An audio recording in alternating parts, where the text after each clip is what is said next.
الحمد لله منشئ الخلق من عدم ثم الصلاة على المختار في القدم من تذكر جيران بذي سلم مزجت دمعا جرى من مقلة بدمي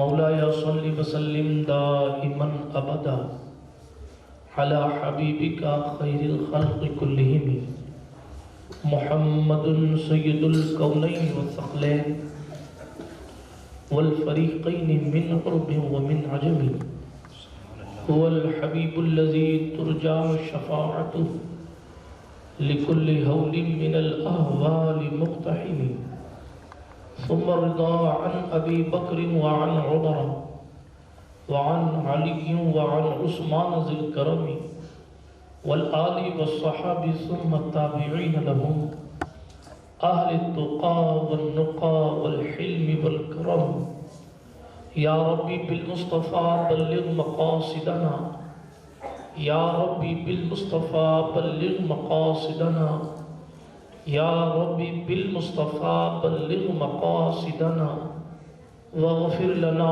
واغفر لنا واغفر لنا ما مضى يا واسع الكرم أما بعد فأعوذ بالله من الشيطان الرجيم بسم الله الرحمن الرحيم إذ يقول لصاحبه لا تحزن إن الله معنا إلى آخر الآية أو كما قال الله تعالى في القرآن الكريم والفرقان الحميد صدق الله العلي العظيم وصدق رسوله النبي الأمين المتين الأمي الكريم الرؤوف الرحيم ونحن على ذلك لمن الشاهدين والشاكرين والآمنين والمطمئنين والحمد لله رب العالمين ہم پہ احمد کا ہو سایہ ہم پہ اشرف کا کرم سیدی مختار اشرف باصفا کے واسطے اے اشرف زمانہ زمانہ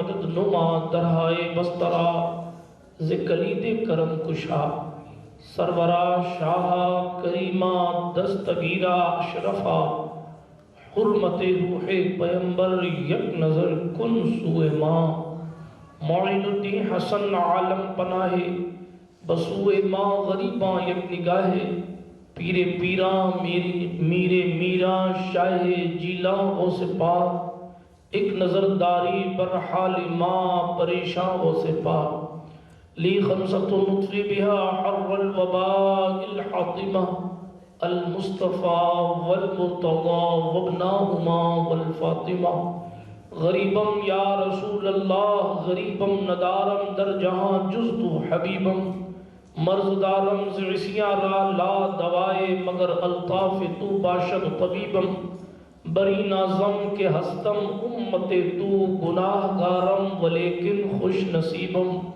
الہی خیر گردانی بحق مصطفیٰ و مرتضی و شاہ جیلانی و شاہ سمنانی.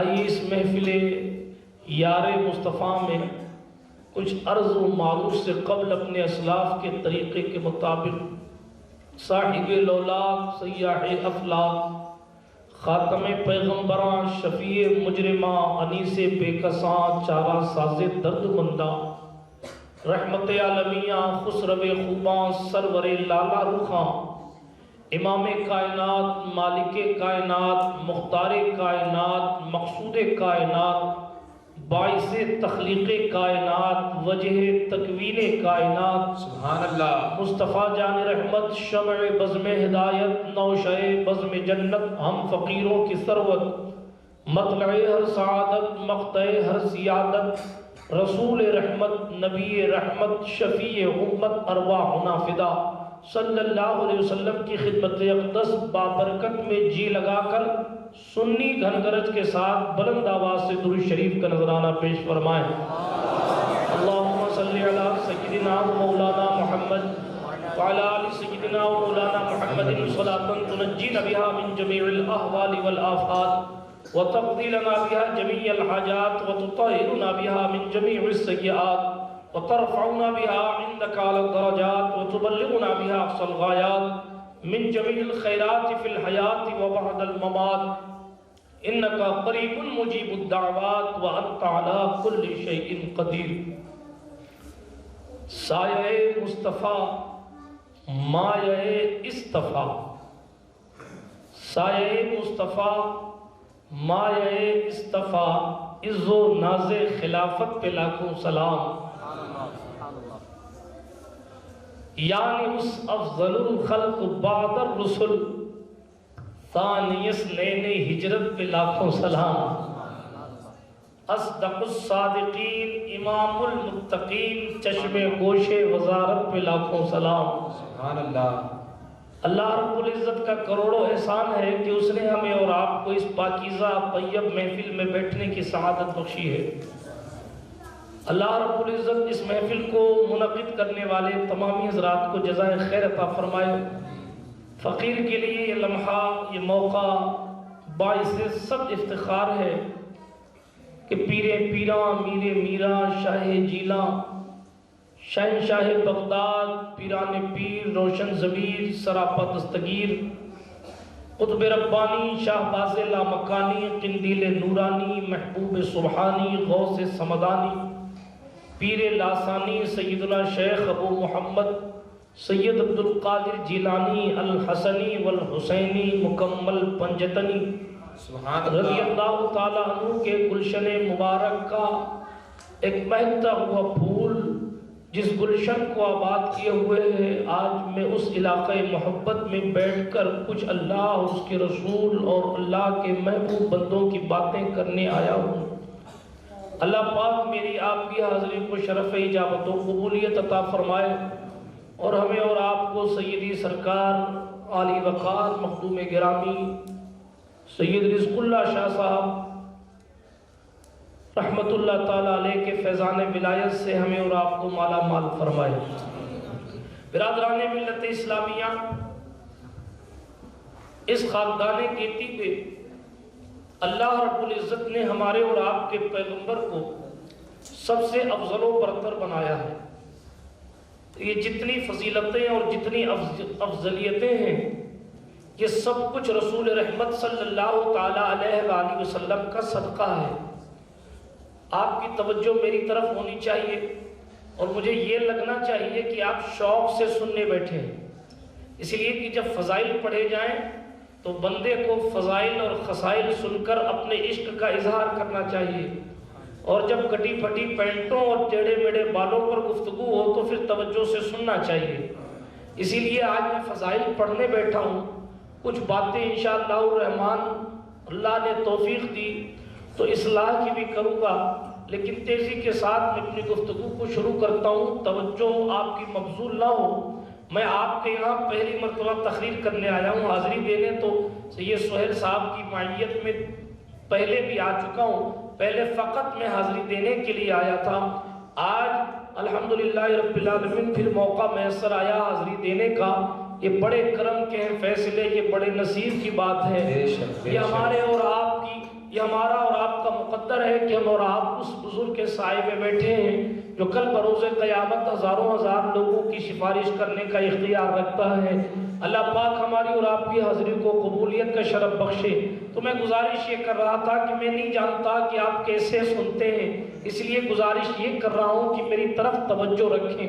عرض یہ کر رہا تھا جتنی افضلیتیں ہیں وہ سب کچھ رسول رحمت صلی اللہ علیہ وآلہ وسلم کا صدقہ ہے، چونکہ ہمارے اور آپ کے نبی تمام نبیوں میں سب سے افضل ہیں، اس لیے ان کو جو کتاب ملی ہے وہ تمام کتابوں میں سب سے افضل ہے۔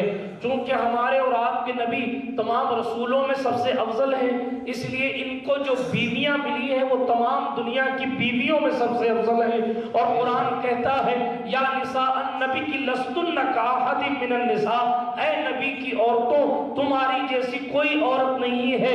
ان کی پرہیزگاری اور تقوی شعاری اپنی جگہ، مگر چونکہ مصطفیٰ جان رحمت کی بیویاں ہیں اس لیے وہ تمام بیویوں میں افضل و اعلیٰ ہے۔ اسی طریقے سے خاندان تو جناب آدم کا بھی ہے، خاندان تو جناب نوح کا بھی ہے، خاندان تو حضرت سرکار نوح علیہ السلام کا بھی ہے، خاندان تو سرکار ابراہیم خلیل کا بھی ہے، خاندان تو حضرت اسماعیل ذبیح کا بھی ہے، خاندان تو سرکار اسحاق کا بھی ہے، خاندان تو حضرت یعقوب کا بھی ہے، خاندان تو حضرت یوسف کا کا بھی ہے، خاندان تو حضرت ذوالکفل کا بھی ہے، خاندان تو جناب داؤد کا بھی ہے، خاندان تو حضرت سلیمان کا بھی ہے، خاندان تو حضرت الیاس کا بھی ہے، خاندان تو حضرت زکریا کا بھی ہے، خاندان تو سرکار یحییٰ کا بھی ہے، خاندان تو اور بھی نبیوں کا ہے۔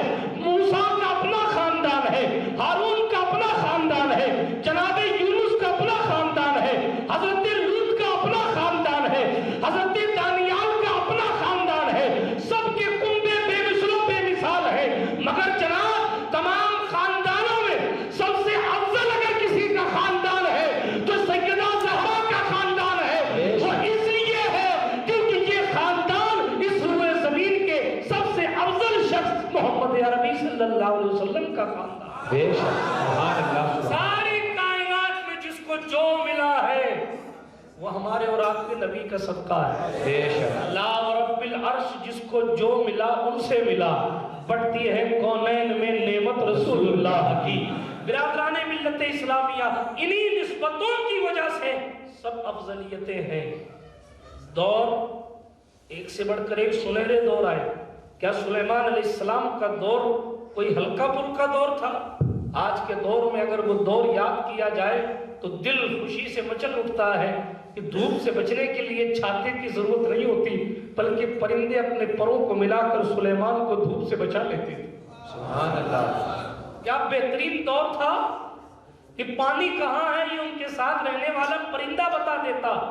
کیا بہترین دور تھا کہ انسانوں کو محنت کی ضرورت نہیں پڑتی، سرکار سلیمان جناتوں کو اشارہ کرتے، ہدہد بتاتا کہ پانی کہاں ہے، اور پھر جنات لگ جاتے اور 2-4 منٹ کے اندر پانی نکال کے دے دیتے کہ حضرت وضو فرما لیجئے۔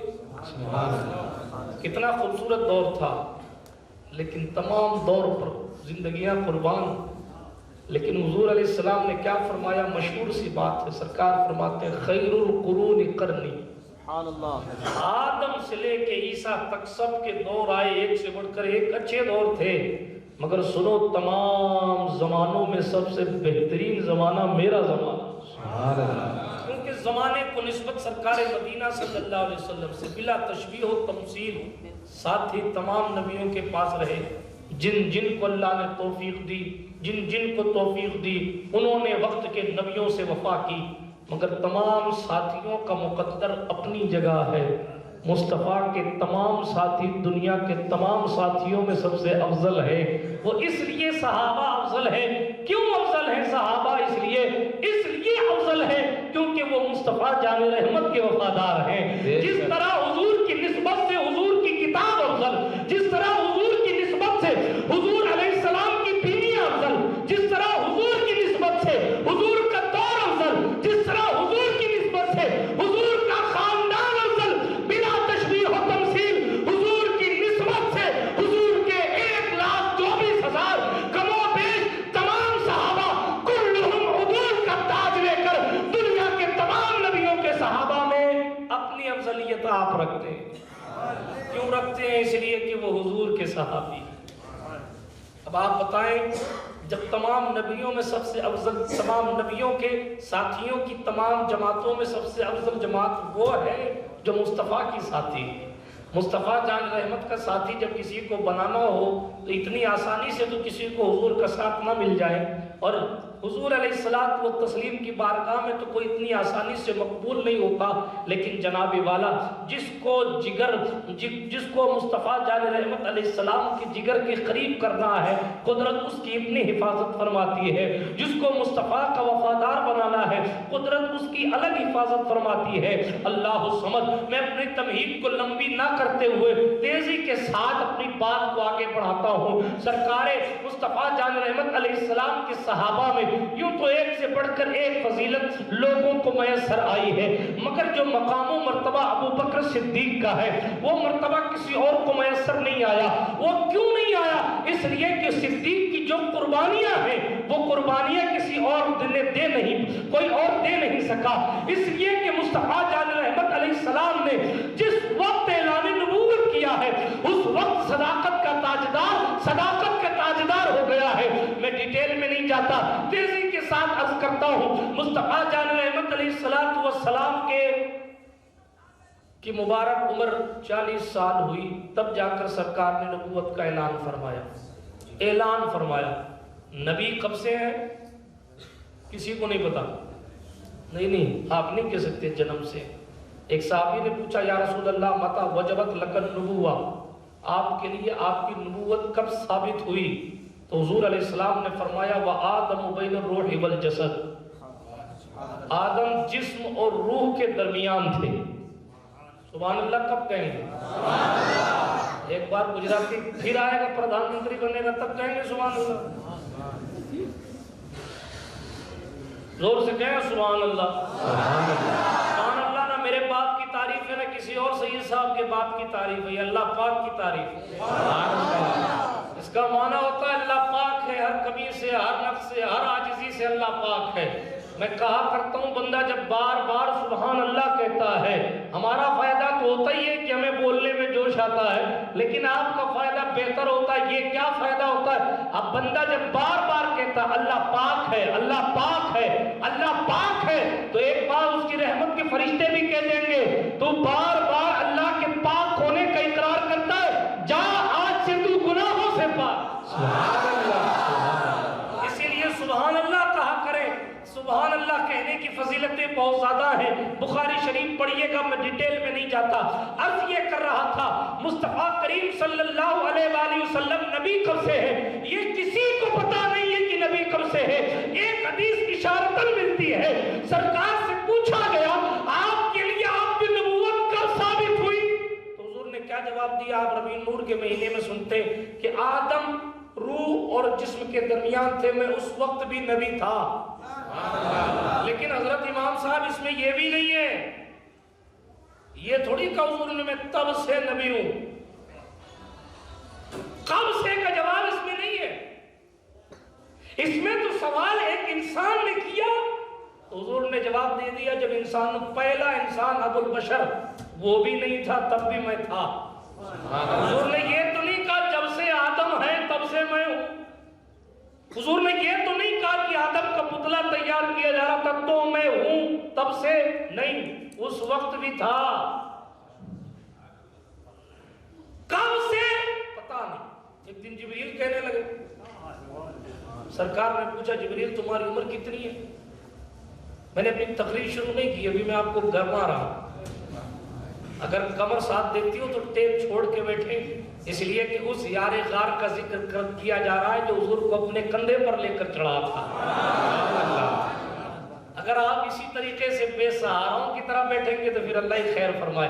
جو معذور اور مجبور لوگ ہیں ان کی بات نہیں ہے، لیکن ٹیپ چھوڑ کر بات توجہ سے سنا کریں، اس لیے کہ کسی سیاسی محفل تو کوئی نہیں ہے. مصطفیٰ جان رحمت علیہ السلام کے جانشین کا ذکر ہو رہا ہے.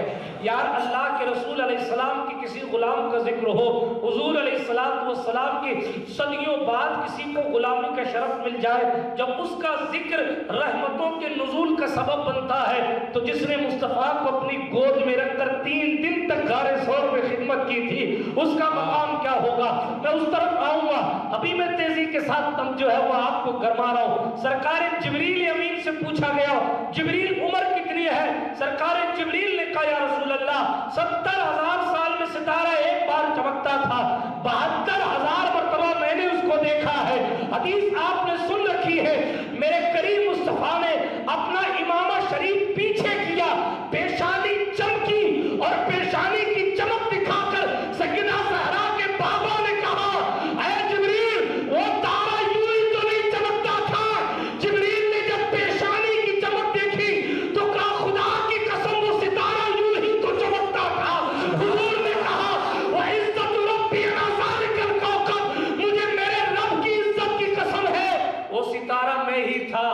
سبحان اللہ. نعرہ تکبیر، نعرہ رسالت، عظمت و شان مصطفیٰ. مگر اس میں بھی یہ نہیں ہے کہ کب سے تھا ہے کہیں. وہ تو جبریل نے اپنی لیمٹ بتائی کہ میں نے دیکھا تھا. وہ تارا کب سے تھا جبریل نے یہ تو نہیں بتایا علیہ السلام. تو حضور کب سے نبی ہیں اس طرف نہ جائیے. ہاں جی بس اندازہ لگائیں جب کوئی نبی نہیں تھا اس وقت بھی وہ نبی بن کر تھے. جو کچھ ملا انہی کے صدقے ملا. تو جب سب کچھ انہی کے صدقے ملا تو انہیں ساتھی کتنے چن چن کے دیے گئے ہوں گے. اسی لیے جملہ نوٹ کر لو کوڈینار شریف والوں، اللہ نے، جملہ ہے تو بہت ہلکا مگر بہت اچھا ہے.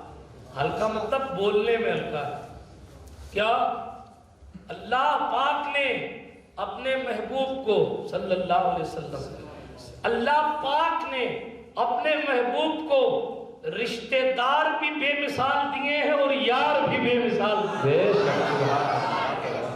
مصطفیٰ جان رحمت علیہ تحیت و ثنا کے لیے جب کائنات بنائی گئی تو ان کے لیے ساتھی اسپیشل نہیں چنے گئے ہوں گے. یہی وجہ ہے توجہ ہے آپ کی، جب کائنات ان کے لیے بنائی گئی تو ان کے ساتھیوں کو بھی تو بے مثال بنایا گیا ہوگا. سنیں، یہی وجہ ہے جس ذات کا ہم اور آپ ذکر کرنے بیٹھے ہیں وہ ذات حضرت سرکار اصدق الصادقین امام المتقین جانشین مصطفیٰ خلیفۃ الرسول خلیفہ بلا فصل امیر المومنین حضرت سیدنا عبداللہ بن عثمان المعروف ابو بکر ابن ابو قحافہ رضی اللہ تعالی عنہ کی ہے. سرکار ابو بکر صدیق رضی اللہ تعالی عنہ نے دور جاہلیت میں بھی کبھی بت کو سجدہ نہیں کیا. سرکار ابو بکر صدیق نے زمانے جاہلیت میں بھی کبھی شراب نہیں پی. آپ کہیں گے کس چیز نے اس کو محفوظ کر رکھا تھا؟ کس چیز نے اس جوئے کے عالم میں ان کو جوا نہیں کھیلنے دیا؟ کس چیز نے، لوگ جب شرابوں کے مٹکے گھر میں بھر بھر کے رکھتے تھے اس دور میں بھی ابو بکر نے شراب نہیں پی. جب ان کے والد ابو قحافہ نے ایک مرتبہ بت کے سامنے لے جا کر کھڑا کر کے کہا بیٹا یہ ہمارا خدا ہے، تو ابو بکر صدیق نے کہا اگر تو خدا ہے تو مجھے بھوک لگی کچھ کھلا. ظاہر ہے کہ کہاں کھلایا جاتا. حضرت ابو بکر صدیق نے ایک پتھر اٹھا کے پھینکا، کہا اگر تو میرا خدا ہے تو میرے پتھر سے خود کو بچا سکتا ہے تو بچا لے. مارا تو وہ پھوٹ پھاٹ گیا. ان کے والد آئے تو نے یہ کیا کیا؟ کہا بہرحال ہوا جو ہوا چھوڑ دیجئے. تفصیل میں نہیں جاتا لیکن سرکار ابو بکر صدیق نے کبھی دور جاہلیت میں بھی بت کی عبادت نہیں کی. سرکار ابو بکر صدیق نے کبھی زمانے جاہلیت میں بھی شراب نہیں پیا. توجہ کے ساتھ سنیے گا، حضور علیہ السلام کی صحبت ایسا نہیں ہے کہ حضور نبی کا اعلان، نبی ہونے کا اعلان حضور نے کیا تب ابو بکر صدیق کے ساتھ دوستی ہوئی. نہیں، ایک ہی محلے تھے، ایک ہی علاقے کے تھے. حضرت ابو بکر صدیق سے جان پہچان اور دوستی تو بڑی پرانی تھی. جی، تعلقات ایک دوسرے کی پہچان تو بہت پہلے سے تھی. حضرت ابو بکر صدیق کہتے ہیں، روایت پڑھتا ہوں تیزی کے ساتھ، حضور کا امین ہونا آپ کو پتہ ہے مشہور تھا، حضور کا صادق ہونا آپ کو پتہ ہے کہ مشہور تھا. حضور علیہ السلام کی شان یہ تھی کہ حضور پر ایمان لوگ نہیں لاتے تھے مگر امانت بھی حضور ہی کے پاس رکھواتے تھے. سرکار مصطفیٰ جان رحمت علیہ السلام نے ادھر اعلان نبوت کیا. سرکار ابو بکر صدیق کہتے ہیں میں یمن گیا ہوا تھا. کدھر گیا ہوا تھا؟ یمن گیا ہوا تھا. وہاں میں نے خواب دیکھا. دو روایتوں کو ایک کر کے پیش کر رہا ہوں، پہلے بتا دیتا ہوں، دو الگ الگ روایتیں ہیں. سرکار ابو بکر صدیق کہتے ہیں کہ میں یمن گیا ہوا تھا اور وہاں یمن میں مجھے ایک پادری ملا. اور دوسری روایت میں یہ ہے کہ سرکار ابو بکر صدیق کہتے ہیں میں گیا تھا، وہاں مجھے خواب دکھایا گیا اور میں نے خواب میں یہ دیکھا کہ چاند میری جھولی میں آ گیا اور اس کی وجہ سے میری گود روشن ہو گئی. سرکار ابو بکر صدیق رضی اللہ تعالیٰ عنہ کہتے ہیں میں اس خواب کی تعبیر پوچھنے کے لیے اس پادری کے پاس گیا. ٹھیک ہے، ایک روایت میں تو یہ ہے کہ میں ڈائریکٹ اس سے ملا اور دوسری میں یہ ہے کہ یہ خواب کی تعبیر پوچھنے کے لیے گیا. پادری کے پاس پہنچے. ایک روایت میں یہ ہے کہ بھئی پادری نے کہا کیا تم اہل حرم سے ہو؟ کہا ہاں میں اہل حرم سے ہوں. کیا تم خاندان قریش سے ہو؟ ہاں میں خاندان قریش سے ہوں. کیا تمہارا قبیلہ بنو تیم ہے؟ کہا ہاں میں بنو تیم سے ہوں. اللہ الصمد. اس پادری نے معلوم ہے آپ کو کیا کہا؟ اس نے کہا پھر اپنی چادر ہٹاؤ، میں تمہارا پیٹ دیکھنا چاہتا ہوں. حضرت ابو بکر صدیق دور جاہلیت بڑی شرم و حیا والے تھے. انہوں نے کہا میں تو تمہیں اپنا پیٹ نہیں دکھا سکتا, ماجرا کیا ہے, تو میرا پیٹ کیوں دیکھنا چاہتا ہے؟ تو اس پادری نے جواب دیا, میں نے اپنی کتابوں میں جس مرد آہن کا ذکر پڑھا ہے مجھے محسوس ہوتا ہے کہ تو وہی مرد ہے, اسی لیے میں 3 نشانیاں تو پوچھ چکا ہوں, ایک نشانی تیرے بدن کی ہے وہ بھی دیکھنا چاہتا ہوں. اب بات بتاؤ کیا ہے؟ کہ بات ایسی ہے, حقیقت ایسی ہے کہ ان قریب نبی آخر الزمان کا ورود مسعود ہوگا اور وہ مبعوث ہو کر اپنے نبی برحق ہونے کا اعلان کریں گے. جب وہ اپنا اعلان کریں گے تو ایک شخص ان کا ساتھ دے گا, مجھے لگتا ہے شاید وہ تو ہی ہے.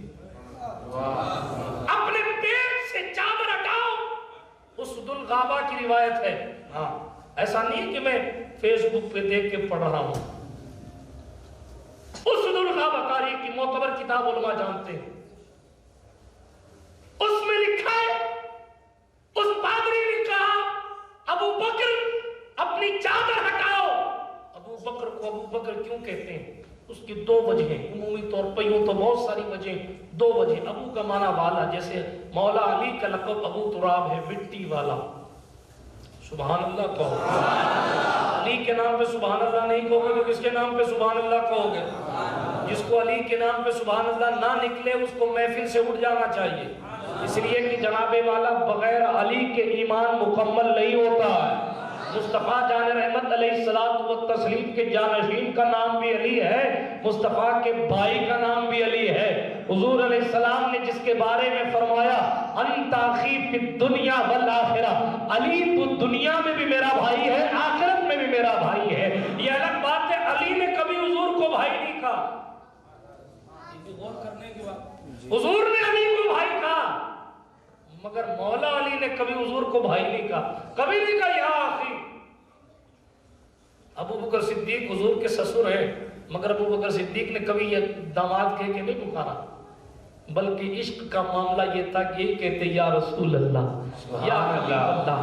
بات دور نہ چلی جائے, میں پھر آؤں گا پلٹ کر, ابھی میں اس قصے کو پورا کر دوں. اس پادری نے کہا ابو بکر اپنے پیٹ سے چادر ہٹاؤ. ابو بکر 2 وجہ سے کہا جاتا ہے.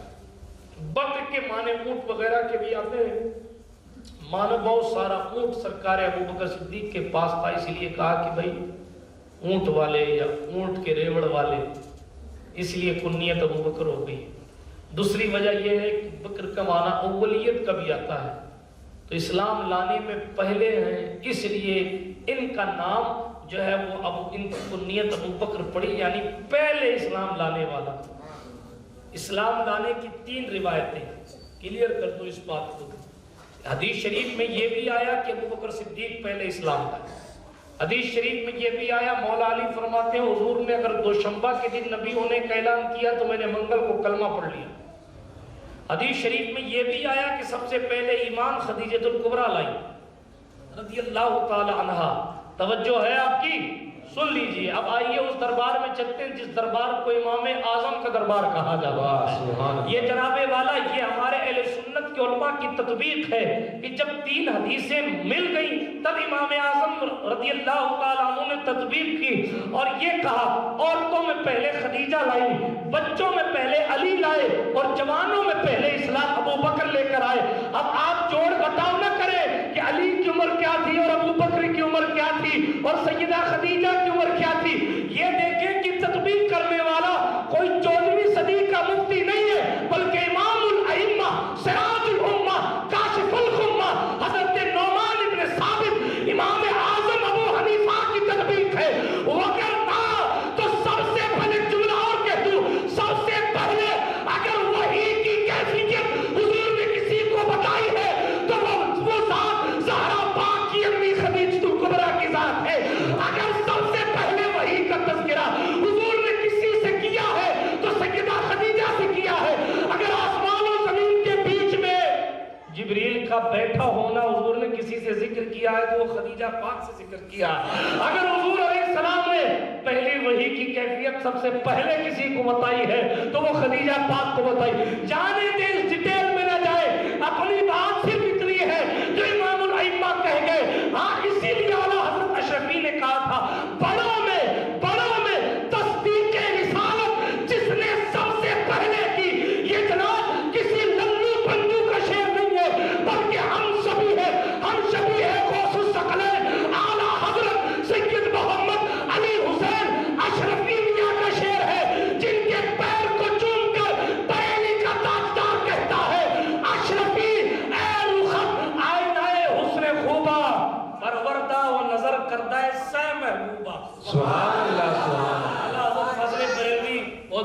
ظاہر تھے. آپ کے پیر و مرشد نے کہا جاؤ.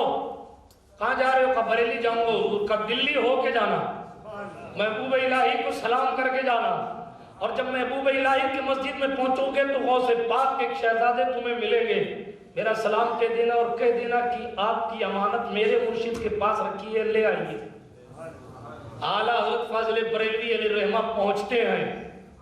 ٹھیک ہے, پہنچے, دیکھیں بات کہاں سے کہاں چلی, میں بات کر دو پوری. پہنچے, تفصیل میں نہیں جاتا. حضرت سرکار اعلیٰ حضرت علی حسین اشرفی میاں رحمت اللہ تعالیٰ علیہ کا چہرہ دیکھا. حضور سرکار کلاں کے دادا کا چہرہ دیکھا. چہرہ دیکھتے امام احمد رضا فاضل بریلوی نے کہا ہے اشرفی, رخت آئینہ حسن خوباں, آپ کا چہرہ تو خوبصورت لوگوں کے حسن کا آئینہ. نظر کردہ وہ پروردہ, پروردہ وہ نظر کردہ سہ محبوبہ. آپ کی یہ شان اس لیے ہے کہ آپ کو 3 محبوبوں نے پالا ہے اور اپنی نگاہ ولایت کا فیضان عطا کیا. 3 محبوب. پہلے محبوب پیران پیر دستگیر محبوب سبحانی.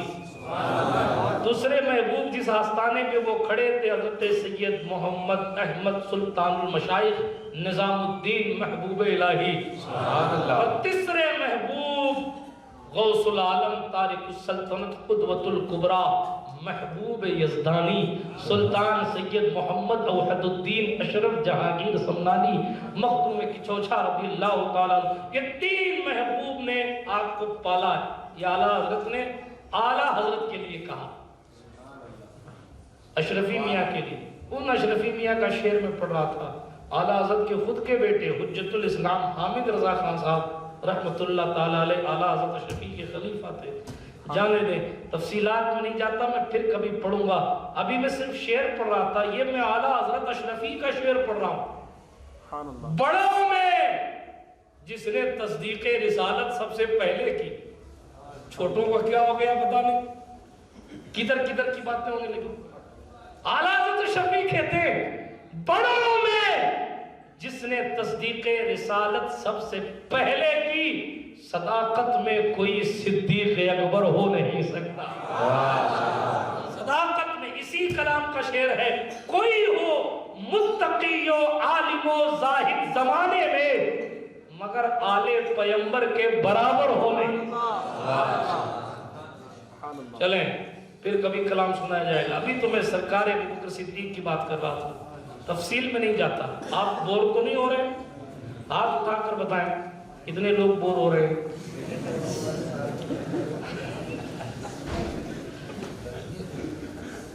اچھا ہاتھ اٹھا کر کہیں یا رسول اللہ, سبحان اللہ. زندہ دلی کے ساتھ سوچیں, اللہ آپ کی قوت سماعت میں اور بڑھوتری عطا فرمائے. عرض یہ کر رہا تھا, قصہ ہے نا آپ کے ذہن شریف میں, اس پادری نے کہا چادر ہٹاؤ, تمہارا پیٹ دیکھنا چاہتا ہوں. حضرت ابو بکر صدیق نے کہا ماجرا بتاؤ, تبھی میں دکھاؤں گا ورنہ نہیں دکھاؤں گا. اس نے ماجرا بتایا. حضرت ابو بکر صدیق نے جب اپنی چادر ہٹائی نا, حضرت ابو بکر صدیق کی ناف شریف کے پاس ایک تل تھا. اس نے باقاعدہ اس پر انگلی رکھ کے کہا ابو بکر میں نہیں کہتا تھا کہ ساری نشانیاں تجھ میں موجود ہیں اور یہ ایک نشانی بھی نہیں ہے. ماجرا کیا ہے؟ کہا سنو, جس نبی کا انتظار صدیاں کرتی رہی وہ ان قریب نبی ہونے کا اعلان کرے گا, اور 2 لوگ اس کا ساتھ دیں گے. ایک تو محمد کو سر کرے گا اور دوسرا کمزور بدن ہوگا مگر اس کا بڑا ساتھ دے گا. میں سمجھتا ہوں وہ تم ہو جو کمزور بدن ہو. اے ابو بکر بات ایسی ہے کہ تم اپنے مقدر پر رشک کرنا, کبھی اس سے بے وفائی مت کرنا, اس کا ساتھ دینا, اس موقع کو قریب مت جاننا, کبھی موقع ہاتھ سے نہ جانے دینا. اللہ اکبر کبیرہ. حضرت ابو بکر کہتے ہیں میں وہاں سے اٹھا اور جانے لگا. جب جانے لگا تو اس نے کہا ٹھہرو. ابو بکر صدیق کہتے ہیں میں رک گیا. جب میں رک گیا تو اس نے پلٹ کے کہا ذرا مجھ سے کچھ شعر تو سنتے جاؤ, کچھ شعر تو سنتے جاؤ. اس پادری نے شعر سنائے اور شعر سنانے کے بعد سرکار ابو بکر صدیق نے ان اشعار کو سنا اور سننے کے بعد مکہ المکرمہ تشریف لائے. فرماتے ہیں جب میں مکہ پہنچا تو میرے پرانے ساتھی ابو جہل, عتبہ, شیبہ، بڑے بڑے آتنکوادی سارے موجود تھے۔ ظاہر بات ہے کہ حضور پر ظلم سے بڑا آتنک کیا ہو سکتا ہے؟ آتنکوادی ان کے لفظ ان کے لیے تو بہت چھوٹا ہے، دہشت گرد لفظ ان لوگوں کے لیے بہت چھوٹا ہے۔ کیا کچھ مظالم نہیں ڈھائے انہوں نے، تفصیلات میں نہیں جاتا، تیزی کے ساتھ آگے بڑھتا ہوں جیسی شیرنی ویسا فاتحہ۔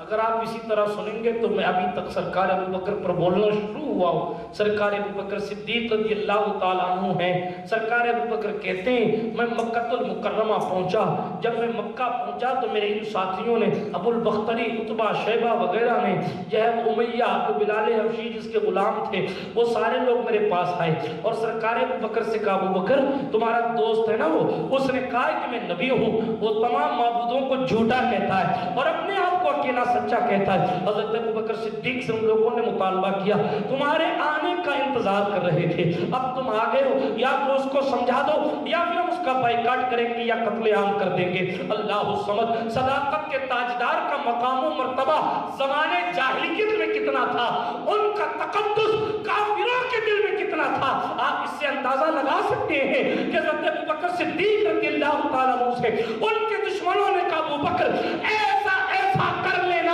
اگر مان جائے تو ٹھیک ہے وگرنہ تو ہم اس کا بائیکاٹ کر دیں گے۔ حضرت ابو بکر صدیق کہتے ہیں میں نے ان کو سمجھایا اچھی سی طرح، ٹھہرو میں بات کر لوں گا، میں ساری باتیں کر لوں گا۔ حضرت ابو بکر صدیق رضی اللہ تعالیٰ عنہ کہتے ہیں پھر کیا ہوا؟ کہتے ہیں میں نے پتہ کیا کہ محمد صلی اللہ علیہ وسلم اس وقت کہاں ہیں، تو پتہ چلا کہ آپ علیہ السلام حضرت سیدہ خدیجہ کے گھر ہیں۔ سبحان اللہ بولو، سیدہ خدیجہ کا نام ہے تو سبحان اللہ بولا کرو، اس لیے کہ یہ وہ ذات ہے جس کو حضور بہت چاہتے تھے، بہت چاہتے تھے۔ ایک دن ام المومنین عائشہ صدیقہ نے کچھ ایسا جملہ نکال دیا تو مصطفیٰ جان رحمت نے ان کو تنبیہ کر دیا، عائشہ ذرا صبر رکھو، خدیجہ تو پھر خدیجہ تھی۔ حضرت عائشہ صدیقہ نے کہہ دیا رسول اللہ میں کماری آپ کے نکاح میں آئی ہوں اور آپ اس بوڑھی کو یاد کرتے ہیں، تو سرکار رسالت مآب نے فرمایا عائشہ صبر کرو، ذرا زبان کو سنبھالو، خدیجہ تو پھر خدیجہ تھی، کوئی آسان نہیں مثل خدیجہ ہونا، شرط ہے اس کے لیے مادر زہرا ہونا۔ مصطفیٰ کریم صلی اللہ علیہ وآلہ وسلم کے دیوانوں بات میں کر رہا تھا، سرکار صدیق اکبر کہتے ہیں میں نے پوچھا حضور کہاں ہے، تو کہا خدیجہ کے گھر آئے۔ توجہ ہے آپ کی، سرکار خدیجہ کے گھر ہیں۔ حضرت ابو بکر صدیق کہتے ہیں میں نے دروازے پر دستک دی، حضور علیہ السلام نے دروازہ کھولا، ابو بکر کیوں آئے ہو؟ حضرت ابو بکر صدیق کے الفاظ موجود ہیں اردو الغابہ میں۔ حضرت ابو بکر صدیق نے کہا اے دوست، اے دوست، دوستی پرانی، تعلقات پرانا تھا، تجارت ساتھ کر چکے تھے، بزنس پہلے ساتھ کیا تھا، ایک ہی محلے میں بڑے ہوئے، 2.5-3 سال کی عمر میں فرق ہے بس، ظاہری طور پر یوں تو حضور بہت بڑے ہیں۔ کسی نے حضرت عباس سے پوچھا تھا، حضور کے چچا حضرت عباس سے پوچھا تھا آپ بڑے ہیں کہ حضور بڑے ہیں؟ کس سے پوچھا؟ چچا سے پوچھا۔ آج تو جناب لوگوں کو پتہ نہیں کیا ہو گیا، ادب کا جنازہ نکال کے رکھ دیا۔ حضور کے سگے چچا عباس بن عبد المطلب پوچھا آپ بڑے ہیں کہ محمد بڑے ہیں؟ تو چچا نے کہا بڑے تو وہی ہیں، بس میں پیدا پہلے ہو گیا تھا، بڑے تو وہی ہیں، سب سے اولا والا ہمارا نبی، سب سے بالا والا ہمارا نبی، سب چمک والے اجلوں میں چمکا کیے اندھے شیشوں میں چمکا ہمارا نبی۔ مصطفیٰ کریم صلی اللہ علیہ وسلم کی شان تو پھر حضور کی شان پر گفتگو ہوگی تو بات دوسری طرف چلی جائے گی۔ ابھی میں عرض کر رہا تھا سرکار ابو بکر صدیق رضی اللہ تعالیٰ عنہ نے کہا دوست تجھے کس چیز نے اس بات پر آمادہ کیا کہ تم نے اپنے باپ دادا کا دین چھوڑ دیا؟ یہ ابو بکر صدیق نے حضرت رسول پاک سے پوچھا۔ آپ ذرا سا تصور کریں کہ وہ کیفیت کیا رہی ہوگی۔ حضور کہہ رہے ہیں میں سچا ہوں، میرا معبود سچا، باقی سب جھوٹے۔ اب پوری بستی میں ایک بندہ کہے کہ میں ٹھیک ہوں اور اکثریت کہے کہ نہیں بھئی ہم ٹھیک ہیں، تو اس ایک ٹھیک کا کیا حشر ہوگا؟ کوئی اس کا ساتھ دے نہیں، کوئی نہیں ساتھ دے۔ کیا شان اللہ نے مصطفیٰ جان رحمت کو عطا فرمائی ہے، کیا حقانیت کی اللہ رب العزت نے انہیں منزلیں عطا فرمائی ہے۔ پورا مکہ ایک طرف، قریش مکہ زمزم پلانے والے لوگ، حرم میں آنے والے لوگوں کی خدمت کرنے والے لوگ، صدیوں سے جن کا اپنا عالی مقام اپنے اپنے دور کے حساب سے رہا، ان تمام لوگوں کے سامنے حضور نے فرمایا قولوا لا الہ الا اللہ تفلحوا، کہو اللہ کے سوا کوئی عبادت کے لائق نہیں، تبھی کامیابی ملے گی۔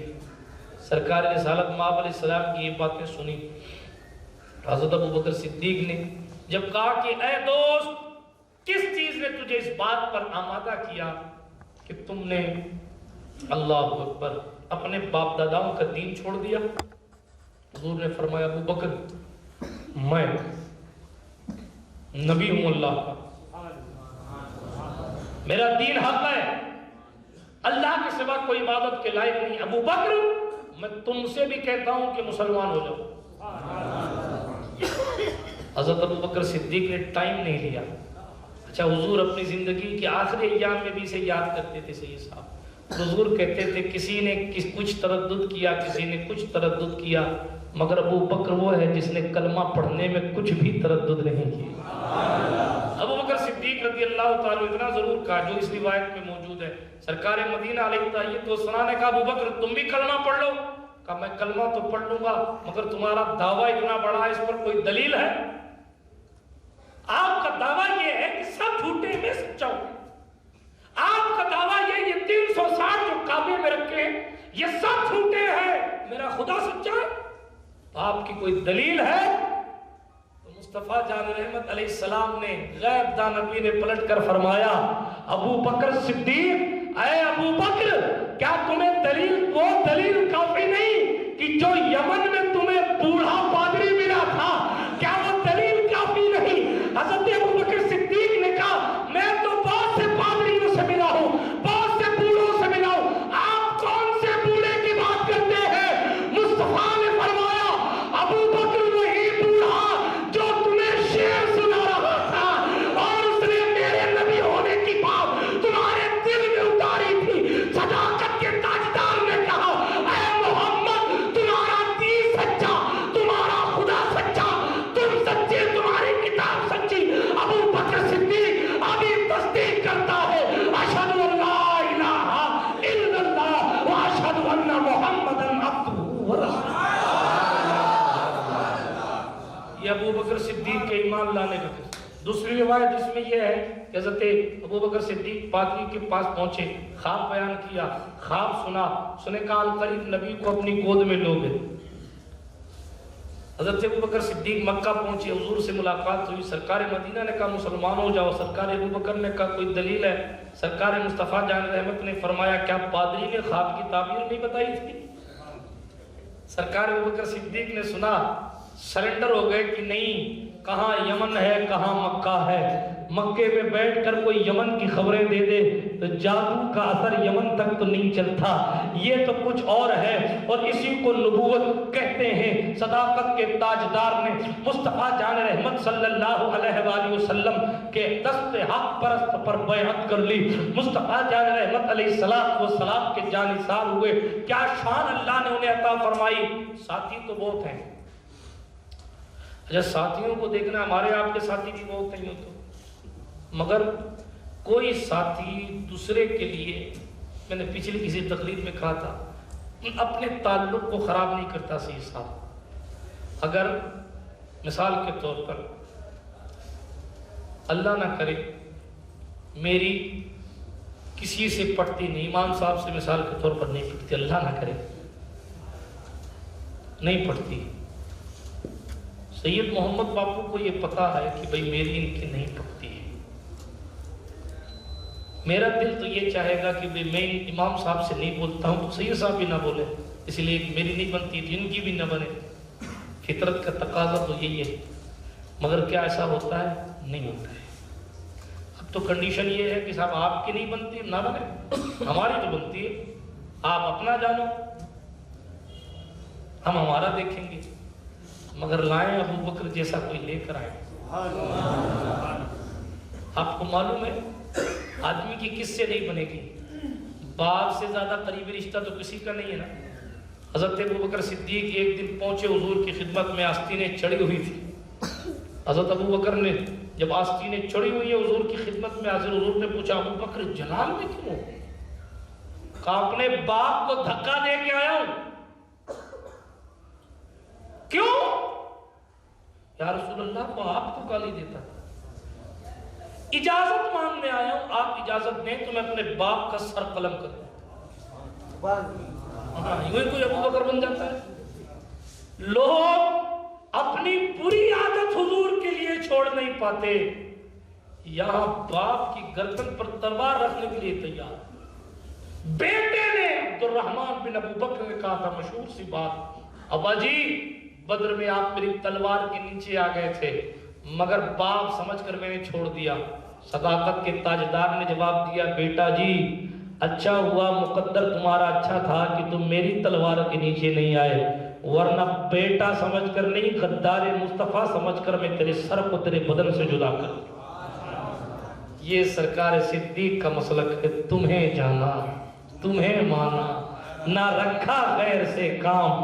مکہ والے کیا کہہ رہے ہیں، ابا کیا کہہ رہے ہیں، اماں کیا کہہ رہی ہیں، بیٹے کدھر ہیں، بیوی کدھر ہے، بیٹی کا تصور کیا ہے، دوست کیا کہیں گے، احباب کیا کہیں گے، بزنس کا کیا ہوگا، تجارت پہ اثر پڑے گا، دھندا بند ہوگا، وقار نہیں رہے گا، لوگ مجھے بھی ماریں گے، مجھ سے تعلقات خراب کریں گے۔ کچھ نہیں دیکھا، اگر دیکھا تو بس یہی دیکھا، تمہیں جانا تمہیں مانا، یا رسول اللہ نہ رکھا غیر سے کام۔ للہ الحمد میں دنیا سے مسلمان۔ سرکار ابوبکر صدیق نے کیا نہیں کیا، یہی تو کیا، اولاد قربان کی، ماں باپ قربان، حضور علیہ السلام کے لیے کیا کیا قربان۔ یہ سرکار ابوبکر کے مسلمان ہونے کا قصہ ہے۔ اسی لیے حضور نے فرمایا تھا، لوگوں ابو بکر کا ذکر کرنے لگو تو ابو بکر کی تکذیب مت کرنا، کبھی ابو بکر کو برا مت کہنا، وہ اس لیے کہ جس وقت دنیا میری تکذیب کر رہی تھی، جس وقت لوگ مجھے جھٹلا رہے تھے، ابو بکر اس وقت میری تصدیق کر رہا تھا، اس وقت ابو بکر میری تصدیق کر رہا تھا۔ حضور فرماتے ہیں جتنا مال ابو بکر کے مال نے جتنا اسلام کو نفع پہنچایا ہے، اتنا کسی اور کے مال نے اسلام کو نفع نہیں پہنچایا۔ اسی لیے ترمذی شریف کی حدیث ہے، سرکار مدینہ نے فرمایا، اسی حدیث کا حصہ ہے، بلکہ پہلے یہی ہے کہ سرکار مدینہ علیہ السلام نے فرمایا، لوگوں سب کے احسان تو میں نے اتار دیے ہیں مگر ابو بکر کا احسان میں نہیں اتار پایا۔ بروز قیامت اللہ خود اس کے احسان کو اتارے گا۔ میں سرکار ابو بکر پہ کیا بیان کروں، کیا چھوڑوں؟ لوگوں کو عشق سیکھنا ہے تو صداقت کے تاجدار سے سیکھو۔ سرکار ابو بکر صدیق رضی اللہ تعالیٰ عنہ کے حوالے سے آیت کریمہ ہے جو میں نے آیت کا بیچ میں سے ہی حصہ پڑھا۔ سرکار مدینہ علیہ السلام کی شان دیکھیں، تفصیل میں نہیں جاتا، کل بولوں گا باقی باتیں، ابھی میں فارورڈ کر کے بات آگے بڑھاتا ہوں تیزی کے ساتھ۔ سرکار ابو بکر صدیق رضی اللہ تعالیٰ عنہ سے حضور نے ایک بار کہا تھا، ابو بکر اپنے کو ایک دن مکہ چھوڑ دینا ہے۔ صداقت کا تاجدار روز ہی انتظار کرتا کہ کب حضور آئیں اور کب ہم مکہ چھوڑ دیں۔ آپ کو کوئی کہے کہ اپنا گھر چھوڑ دو، جاؤ احمد آباد بس جاؤ، آپ کہیں گے کہاں جاؤں گا، میرا پریوار ہے، احمد آباد میں میرا کیا ہے، کرائے کا گھر بھی تو نہیں ہے، کہاں جاؤں گا، کہاں کھاؤں گا، کیسے رہوں گا۔ مگر جناب جب عشق سکھاتا ہے آداب خداگاہی، کھلتے ہیں فقیروں پہ اسرار شہنشاہ۔ ابو بکر بننا اتنا آسان ہے؟ اللہ اکبر، اللہ اکبر۔ حضرت ابو بکر صدیق رضی اللہ تعالیٰ عنہ جب مسلمان ہوئے نا تو 40,000 دینار آپ کے پاس، کتنے دینار بھی سونے کے سکے، 40,000 سونے کے سکے۔ قرآن نے کہا الذین ينفقون اموالهم فی سبیل اللہ باللیل والنہار سرا وعلانیہ او کما قال اللہ فی القرآن۔ یہ ابو بکر صدیق کی تعریف ہے۔ فرمایا دن میں بھی خرچہ کرتا ہے، رات میں بھی کرتا ہے، اعلانیہ بھی کرتا ہے، ظاہری طور پہ بھی کرتا ہے، چھپا کے بھی کرتا ہے۔ تفسیر میں لکھا 40,000 جو سونے کے سکے تھے نا، 10 دن میں خرچہ کیے، 10 رات میں خرچہ کیے، 10 ڈھک کے خرچہ کیے، 10 دکھا کے خرچہ کیے۔ یہ 40,000 سونے کے سکے ابو بکر صدیق نے خرچہ کیے۔ ہم اور آپ تو بچا کے رکھتے ہیں، کچھ اولاد کے لیے چھوڑ جائیں، کچھ پوتوں کے لیے چھوڑ جائیں، ایک آدھ پلاٹ ہو، ایک آدھ گھر ہو، ایک دو گھڑیاں ہوں، مگر اللہ الصمد صداقت کے تاجدار نے جب یہ دنیا چھوڑی، یہ میری جماعت کے مقدس علماء اور سادات بیٹھے ہیں، آپ ان سے پوچھیں، اس روایت کو پڑھتے ہوئے کلیجہ منہ کو آتا ہے۔ سرکار ابو بکر صدیق کا جب وصال ہونے لگا تو ام المومنین حضرت عائشہ صدیقہ سے صداقت کے تاجدار نے کہا تھا، عائشہ میرے یہ کپڑے مجھے انہی کپڑوں میں کفن دے دینا۔ حضرت عائشہ صدیقہ نے کہا ابا جان، لوگ کہیں گے کہ مسلمانوں کا امیر ہے اور امیر المومنین کے پاس نیا کفن نہیں ہے۔ حضرت ابو بکر صدیق نے کہا تھا عائشہ میرے نئے کفن کے کپڑے کو مصطفیٰ کی غریب امت پر صدقہ کر دینا۔ صداقت کا یوں کوئی ابو بکر صدیق بنتا ہے۔ رات کی تاریکی میں کوئی اچانک کہے، وحی حضور پر آئی تھی، معاذ اللہ ابو بکر صدیق پہ تو نہیں آئی تھی، ان کو تو بس حضور نے کہا چل، ابو بکر نے کہا چلو۔ سرکار ابو بکر صدیق کے دروازے پر مصطفیٰ جان رحمت نے دستک دی، سرکار ابو بکر صدیق نے فوراً دروازہ کھولا۔ تفسیر کی اور گہری روایات کو پڑھیں گے تو آپ کو ملے گا ابو بکر سوئے نہیں، یا رسول اللہ جب سے فرمایا ہے کہ ایک رات نکل جانا ہے تب سے کسی رات نیند نہیں آتی، پتہ نہیں کب جانے جانا میرے دروازے پر تشریف لے آئے اور کب کہے کہ ابو بکر چل، اور میں تن من دھن سب قربان کر کے آپ کی خدمت اقدس میں حاضر ہو جاؤں۔ اسی لیے امام نے کہا جان و دل تیرے قدم پر مارے، کیا نصیبیں ہیں تیرے یاروں کے، کیا نصیبیں ہیں، کیا نصیبیں ہیں تیرے یاروں کے، صدق و عدل و کرم و ہمت میں 400 شہرے ہیں ان چاروں کے، بحر تسلیم علی میدان میں سر جھکے رہتے ہیں تلواروں کے، مجرموں چشمے تبسم رکھو پھول بن جاتے ہیں انگاروں کے، کیسے آقاؤں کا بندہ ہوں رضا بول بالے میری سرکاروں کے۔ برادران ملت اسلامیہ، صداقت کا تاجدار، میں شب ہجرت کا قصہ پورا نہیں پڑھ سکتا، مجھے وقت اس کی اجازت نہیں دیتا، مگر میں صرف تیزی کے ساتھ پڑھتا ہوں۔ صداقت کا تاجدار، عاشقوں کا ایمان، عشق کی کتاب اس وقت تک نامکمل ہے جب تک کہ اس کے پہلے صفحے پر عبداللہ بن عثمان یعنی ابو بکر صدیق کا نام نہ لکھ دیا جائے۔ یہ میرا اپنا کہنا نہیں ہے، آپ اٹھائیں تاریخ الخلفاء، امام جلال الدین سیوطی کی کتاب ہے۔ حضرت عمر کا وصال ہوا، امیر المومنین عمر بن خطاب کا وصال ہوا، عبداللہ بن عباس کہتے ہیں ایک شخص نے میرے کندھے پر سر رکھا اور کہتا تھا عمر اللہ کی قسم تیرے جانے کے بعد تجھ جیسا میں روئے زمین پر کسی کو نہیں دیکھتا ہوں۔ میں نے اپنے محبوب کو فرماتے ہوئے سنا، حضور بار بار کہتے تھے میں ابو بکر و عمر گئے، میں ابو بکر و عمر گئے، میں ابو بکر و عمر چلے، میں اور ابو بکر و عمر پہاڑ پہ چڑھے، میں ابو بکر و عمر بازار میں گئے۔ حضور اپنا ذکر فرماتے تو ابو بکر و عمر کا ذکر فرماتے، اللہ الصمد۔ اور پھر جملہ یہ رہا، کہا اللہ کی قسم روئے زمین پر اب تیرے جیسا کوئی نہیں۔ بات لمبی ہے مگر صرف 2 بات کر کے عرض کرتا ہوں، یہ 2 جملے عرض کرتا ہوں۔ حضرت عبداللہ ابن عباس کہتے ہیں جب میں نے پلٹ کر دیکھا فَإِذَا هُوَ عَلِيُّ بْنُ أَبِي طالب، یہ جملہ کہنے والے مولا علی تھے۔ ہاں جی، کوئی سمجھے گا ابو بکر صدیق کی فضیلت، مصطفیٰ جان رحمت علیہ السلام کا ہر صحابی بے مثال، حضور کے ہر یار۔ ارے ایک روایت پڑھوں، ایک مرتبہ محفل میں مجلس میں حضرت سرکار ابو بکر صدیق بیٹھے تھے، مولا علی آ گئے۔ کون سبحان اللہ؟ علی کے آنے پر سبحان اللہ نہیں کہو گے تو پھر کس بات پر سبحان اللہ کہو؟ قبر میں آ جائے تو حشر تک قبر جگمگاتی رہے، محشر میں دیکھ لیں تو کوثر ہمیں مل جائے اور ہم رشک کرنے لگ جائیں۔ مولا کائنات کرم اللہ وجہ الکریم ہے وہ۔ جیسے ہی محفل مصطفیٰ میں علی حیدر آئے، حضرت ابو بکر صدیق اپنی جگہ سے کھڑے ہو۔ کیا محبت ہے، کیا محبت ہے۔ حضرت ابو بکر صدیق کھڑے ہو گئے، اور حضرت علی کو کہا علی بیٹھو. مصطفیٰ یہ منظر دیکھ رہے تھے اور حضور علیہ السلام نے کیا فرمایا؟ حضور نے فرمایا فضل والے ہی فضل والوں کو پہچانتے ہیں. حضور نے کہہ دیا کسی ایسا نہیں ہے کہ ان دونوں میں سے کوئی فضل سے خالی ہے، بلکہ جو کھڑا ہو گیا دیکھ کر وہ بھی فضل والا ہے اور جو آیا ہے وہ بھی فضل والا ہے. جان و دل تیرے قدم پر وارے کیا نصیبیں ہیں تیرے یاروں کے. مصطفیٰ جان رحمت علیہ السلام کے دیوالوں سفر ہجرت شروع ہوتا ہے. حضرت ابوبکر سے کہا چلو ابوبکر. روا روی میں جو ہاتھ میں پیسہ آیا وہ لیا، پلاننگ نہیں کی. اسما بنت ابوبکر نے توشہ دیا، زاد سفر ساتھ لیا. حضور علیہ السلام نے پوچھا ابوبکر کدھر چلیں گے؟ کدھر چلیں گے؟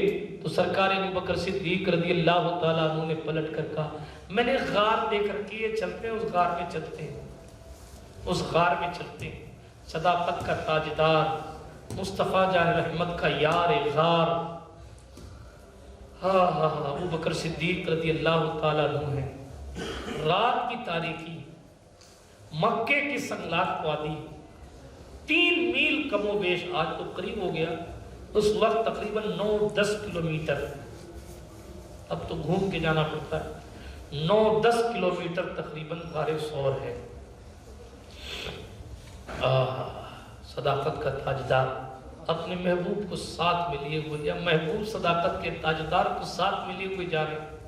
آپ دیکھیں دشمنوں سے بچ کے جانا ہے. حضور کو سب سے زیادہ بھروسہ ساتھ میں لے چلنے کے لیے اگر کسی پر تھا تو ابوبکر صدیق کی ذات تھی. اسی لیے حضور نے کسی اور کو نہیں چنا لے جانے. مولا علی کو کہا تم یہیں رہو، تم خدا کے شیر ہو، امانت بانٹ کے آنا. ہاں جی. اور ابوبکر کو اپنے ساتھ لیے جاتا ہوں کیونکہ یہ مجھ پر قربان. حضرت ابوبکر صدیق رضی اللہ تعالیٰ عنہ حضور کے ساتھ چلے. چلنے کا انداز کیا ہے؟ حدیث آپ نے سنی ہوئی ہے مگر بڑی پیاری. کبھی آگے چلتے ہیں، کبھی پیچھے چلتے ہیں، کبھی دائیں چلتے ہیں، کبھی بائیں چلتے ہیں. حضور نے پوچھا ابوبکر یہ کیا ہے؟ کبھی آگے کبھی پیچھے. کہا یا رسول اللہ ڈرتا ہوں صلی اللہ علیہ وسلم اگر دشمن سامنے سے وار کرے تو ابوبکر کا سینہ حاضر. جی وہاں جان ہتھیلی پر لے کر گھر چھوڑ کر نکلے ہیں، یہاں کمبل نہیں اتار پاتے فجر میں نماز کے لیے، اور ابوبکر صدیق کی ذات پر باتیں ہو رہی. کتنا مقام افسوس ہے جنہیں حدیث کا ڈیفینیشن نہیں پتا. واٹ از دس حدیث؟ حدیث کہتے کس کو ہیں؟ حضور نے جو بولا وہ حدیث ہے، صحابہ نے جو کہا وہ حدیث ہے، یا حضور چپ رہے وہ حدیث ہے؟ حدیث ہے کیا؟ جن کو یہ نہیں پتا کہ حدیث کسے کہتے ہیں وہ کہتے ہیں فلاں حدیث میں لکھا، فلاں میں یہ لکھا، فلاں میں یہ لکھا. ارے صاحب آپ قرآن کی تفسیر میں نہیں پڑھ سکے، اس سرکار ابوبکر صدیق جان ہتھیلی پر لے کر نکلے ہیں. انہیں نہیں پتا ہے کہ میں حضور کے ساتھ جا رہا ہوں تو میرا پورا خاندان میرا دشمن ہو جائے. ان کو نہیں خوف ہوا کہ میں آج گھر چھوڑ کے جا رہا ہوں تو میرے گھر میں میری بیٹیوں کا کیا ہوگا. انہوں نے نہیں سوچا میرے بیٹوں کا کیا ہوگا. سرداران قریش نہیں میرے گھر پر جان لیوا حملہ نہ کرتے، نہیں سوچا. انہوں نے سوچا تو فقط یہ سوچا کہ مصطفیٰ کا ساتھ کہاں ملے گا. سب کچھ چھوڑ چھاڑ کے مکہ کو ہمیشہ کے لیے الوداع کہہ کر چل پڑے. آگے پیچھے چلتے ہیں. تیر آئے تو پہلے مجھے لگے، پیچھے سے کوئی وار کرے تو پہلے مجھے وار کرے. میں شہید ہو جانا گوارا کرتا ہوں مگر آپ کو تکلیف میں دیکھنا گوارا نہیں کرتا. حضرت سرکار ابوبکر صدیق نے مصطفیٰ جان رحمت علیہ السلام کو دیکھا کہ حضور غار ثور پہ چڑھ رہے ہیں. ہاں 5000 فٹ کم و بیش اونچی ہے نا تقریباً غار ثور. سید سہیل صاحب کے ساتھ مجھے جانے کا شرف ہوا. میں اوپر تک چڑھا تھا. سرکار ابوبکر صدیق کو یاد کر کر کے چڑھا تھا. اللہ الصمد. وہ نوکیلی پتھریلی زمین ہے. آج جوتا آپ کو معلوم ہے آج کی تاریخ میں اگر کسی کو چڑھنا ہوتا ہے تو پہلے ایک دن پہلے تیاری کر دیں. کل چڑھنا، آج تھوڑا سو لیں، جوس ساتھ میں لے لیں، نیبو پانی لے لیں، پانی کی پورے کیرٹ لے لیں. وہ اس لیے کہ راستے میں کچھ ملے گا نہیں. پہاڑ پہ کون سی دکان ملے گی، کہاں ریسٹورنٹ. ایک قہوہ خانہ ہے بیچ میں، لیکن وہ بہت اوپر جا کے اور کنڈیشن یہ ہے جناب والا کہ آدمی سوچتا بس آ گیا، نہیں بس آ گیا، بس آ گیا، اور بس کرتے کرتے 5000 فٹ آدمی رات سے کہتا ابھی جلدی سو لو، صبح فجر کے بعد چڑھنا، اس لیے کہ 10 دن اگر سورج نکل آیا پھر چڑھنا شروع کرو گے تو چڑھ نہیں پاؤ گے۔ اللہ اکبر، 1000 جانیں قربان اس عاشق صادق پر جس نے ایک لمحہ نہیں سوچا کہ یہاں کانٹے زیادہ ہیں، یہاں پتھریلی زمین ہے۔ مصطفیٰ کریم رؤوف الرحیم صلی اللہ علیہ وسلم اپنے پنجوں کے بل چل رہے تھے، وہ اس لیے چل رہے تھے تاکہ قدم کے نشان نہ ملے لوگوں کو، پنجوں کے بل حضور چل رہے تھے۔ سرکار مدینہ جانتے تھے کہ لوگ کھوجی لے کے آئیں گے اور تلاش کرنے والے ڈیٹیکٹیو جو ہیں وہ میرے قدموں کے نشان سے میرے غار تک پہنچ جائیں گے، اسی لیے مصطفیٰ صلی اللہ علیہ وسلم جو ہے وہ پنجوں کے بل چل رہے تھے۔ ان پتھروں کا بھی کیا مقدر ہے جن پر حضور چل رہے تھے۔ ابراہیم خلیل کھڑے ہو کر اگر کعبہ بنا دیں تو مقام ابراہیم بنتا ہے، مصطفیٰ جن پتھروں کے بیچ میں سوئے تھے اس غار ثور کا مقام کیا ہوگا۔ صداقت کا تاجدار ساتھ ہے، کوئی تیسرا ساتھ نہیں ہے، کوئی تیسرا انسان ساتھ نہیں۔ حضور پنجوں کے بل چل رہے ہیں، حضور کے قدم لہو لہان ہو، قدمان ناز سے خون نکل رہے۔ صداقت کے تاجدار نے حضور کی یہ کیفیت دیکھی، دل مچل گیا، یا رسول اللہ آپ میرے کندھے پر آ جائیں۔ حضور نے منع نہیں کیا، یہاں فوراً حضور علیہ السلام نے فرمایا ٹھیک ہے ابو بکر لاؤ تمہارا کندھا۔ فتح مکہ میں حضرت مولا علی نے کہا یا رسول اللہ آپ میرے کندھے پر آ جائیں۔ مولا کائنات کے جواب میں حضور نے کہا تھا نہیں علی تم میرے کندھے پر آ جاؤ۔ ایک بات سنیے، صحابہ اور اہل بیت میں فرق ہے، گھر والا ہوتا ہے، ساتھی ساتھی ہوتا ہے، گھر والا ہوتا ہے، ساتھی ساتھی ہوتا ہے۔ توجہ ہے آپ کی؟ مصطفیٰ جان رحمت علیہ السلام و تسلیم جس کے کندھے پر بیٹھے وہ ابو بکر ہوتا ہے، اور مصطفیٰ کے کندھے پر جو بیٹھے وہ اہل بیت ہوتے۔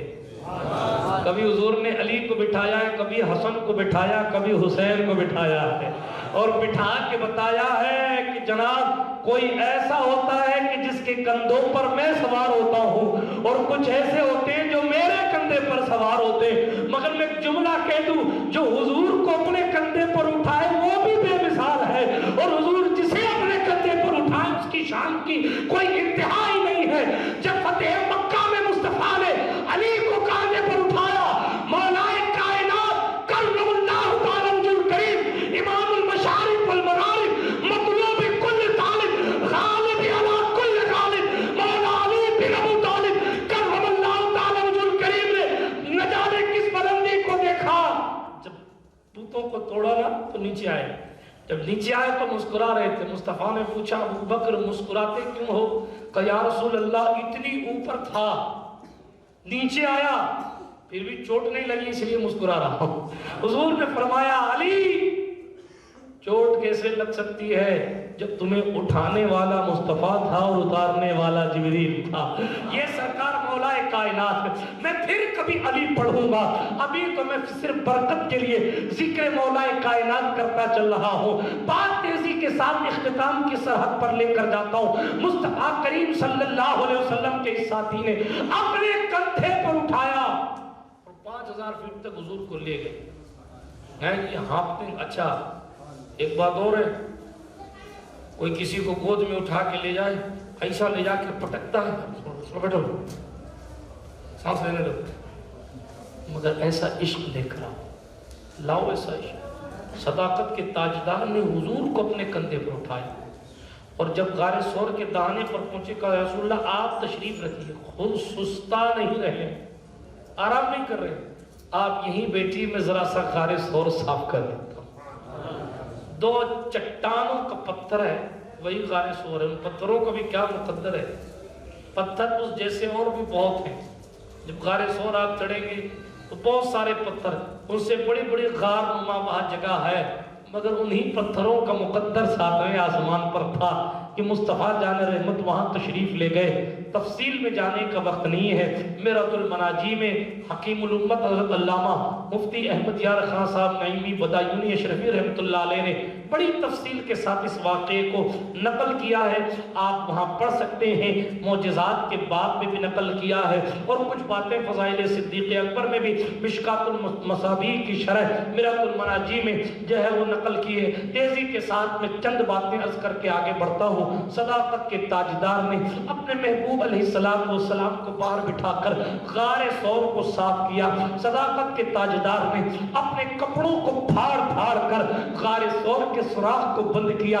آپ نے واقعہ سنا ہوا ہے کہ جناب جہاں کپڑے ختم ہو گئے وہاں اپنے انگوٹھے کو لگا دیا۔ سرکار ابوبکر صدیق نے کہا یا رسول اللہ تشریف لائی۔ آج کا مرید ہوتا ہاں لگے ہاتھ کہتا چلو پیر صاحب آپ تشریف، حضرت آپ جائیں گے تو آپ کے قدموں سے صاحب بھی چوب بھاگ جائیں گے، حضور آپ تشریف لے جائیے، آپ جائیں گے تو سارے جنات سب معقولات و منقولات و معقولات سب بھاگ جائیں گے حضور، مگر مرید ہو تو وہ بکر جیسا۔ ہاں تو بھیڑ دیکھ کے لوگ گاڑی کی پٹری بدل لیتے ہیں۔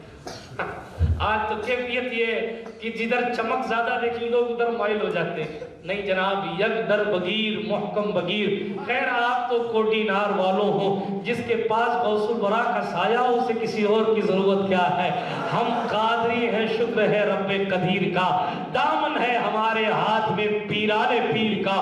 شہنشاہ بغداد فرماتے ہیں میں عبد القادر ہوں، اللہ نے مجھے اتنی طاقت دی ہے کہ اگر میرے مرید کا سطر بھی کھل جاتا ہے تو میں عبد القادر اس سطر کو بھی ڈھانپنے کی طاقت رکھا۔ کیا مرتبہ غوث ہے بالا تیرا، اونچے اونچوں کے سروں سے قدم آلا تیرا۔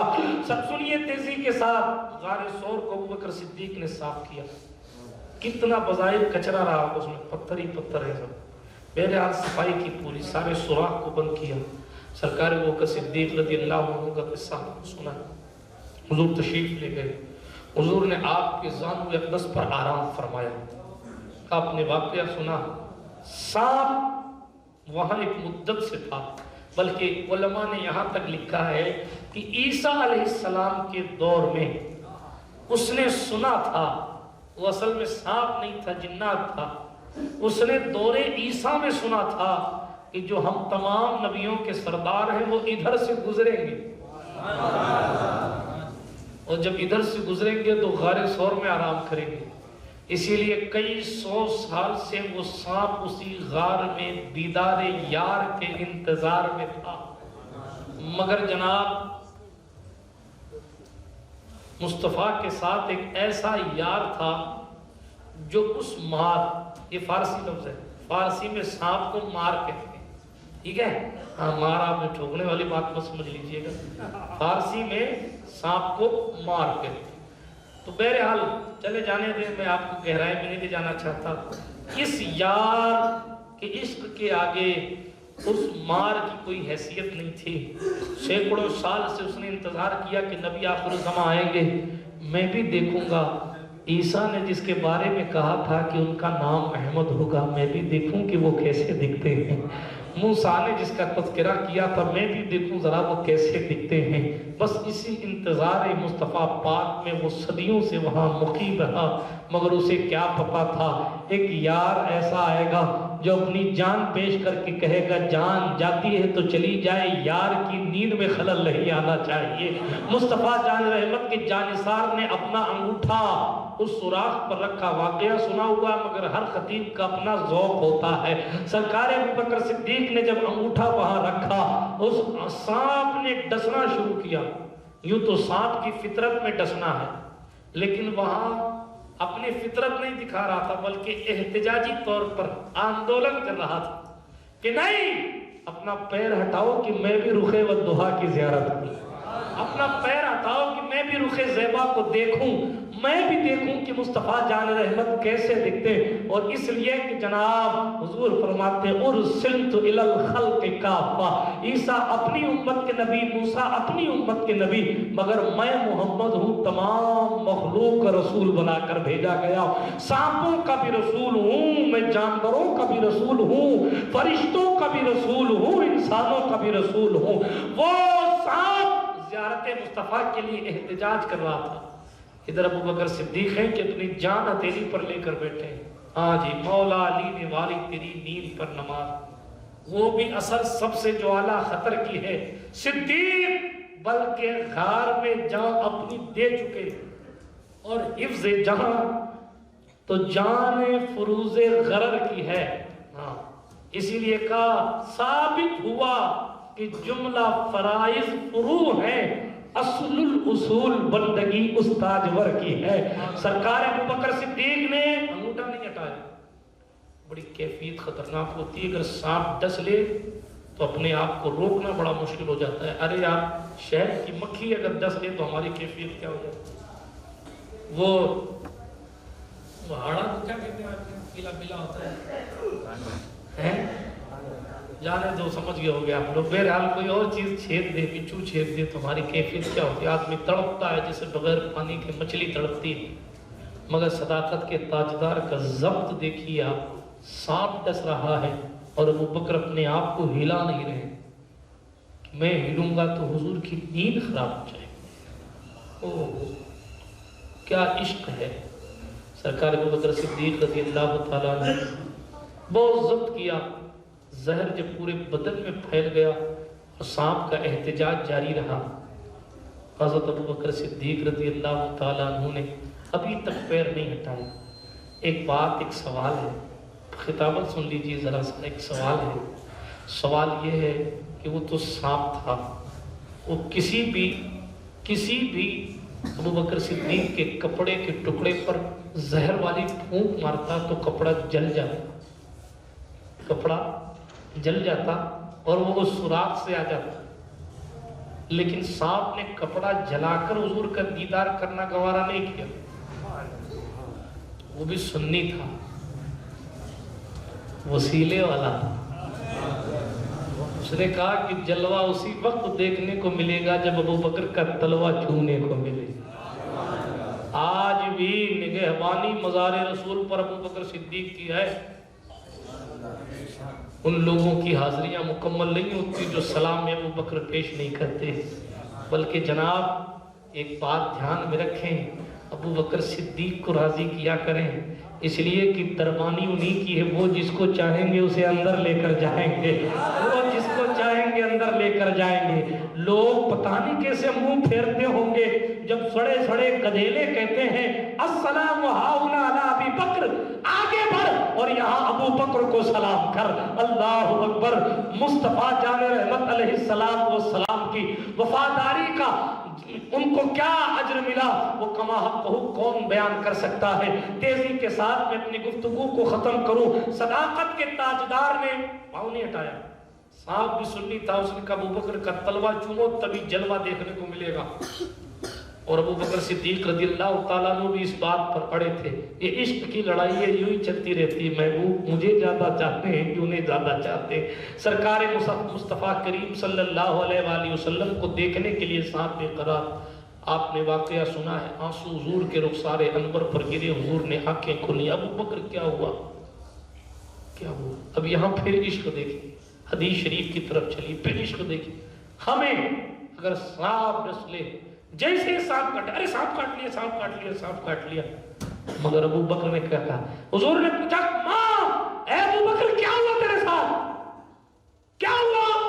تو ابو بکر صدیق نے کہا فدا کا ابی و امی یا رسول اللہ قد لدغت. اللہ الصمد. ابو بکر صدیق نے کہا آپ پر میرے ماں باپ قربان. انہوں نے یہ نہیں کہا سانپ نے کاٹ لیا، سانپ نے کاٹ لیا. پہلا جملہ یہ آپ پر میرے ماں باپ قربان ہو، مجھے سانپ نے ڈس لیا. پہلے قربان ہو پھر کاٹ ڈس لیا. صداقت کے تاجدار کی شان نرالی. واقعہ آپ نے سنا ہے، تیزی کے ساتھ عرض کروں. حضرت ابو بکر صدیق نے کہا، حضرت ابو بکر صدیق یا رسول اللہ دشمن اتنے قریب آگے، دیکھیں کھوجی کتنے خطرناک تھے. وہ جو ایک قدم کے نشان تھے نا اس کو بھی تلاش کرتے کرتے کرتے کرتے غار ثور کے منہ تک آگے. مگر ایک روایت میں ام غیلان نامی درخت اللہ نے غار کے منہ پر اگا دیا. بعض نے کہا ہے کہ وہ ببول کا درخت تھا.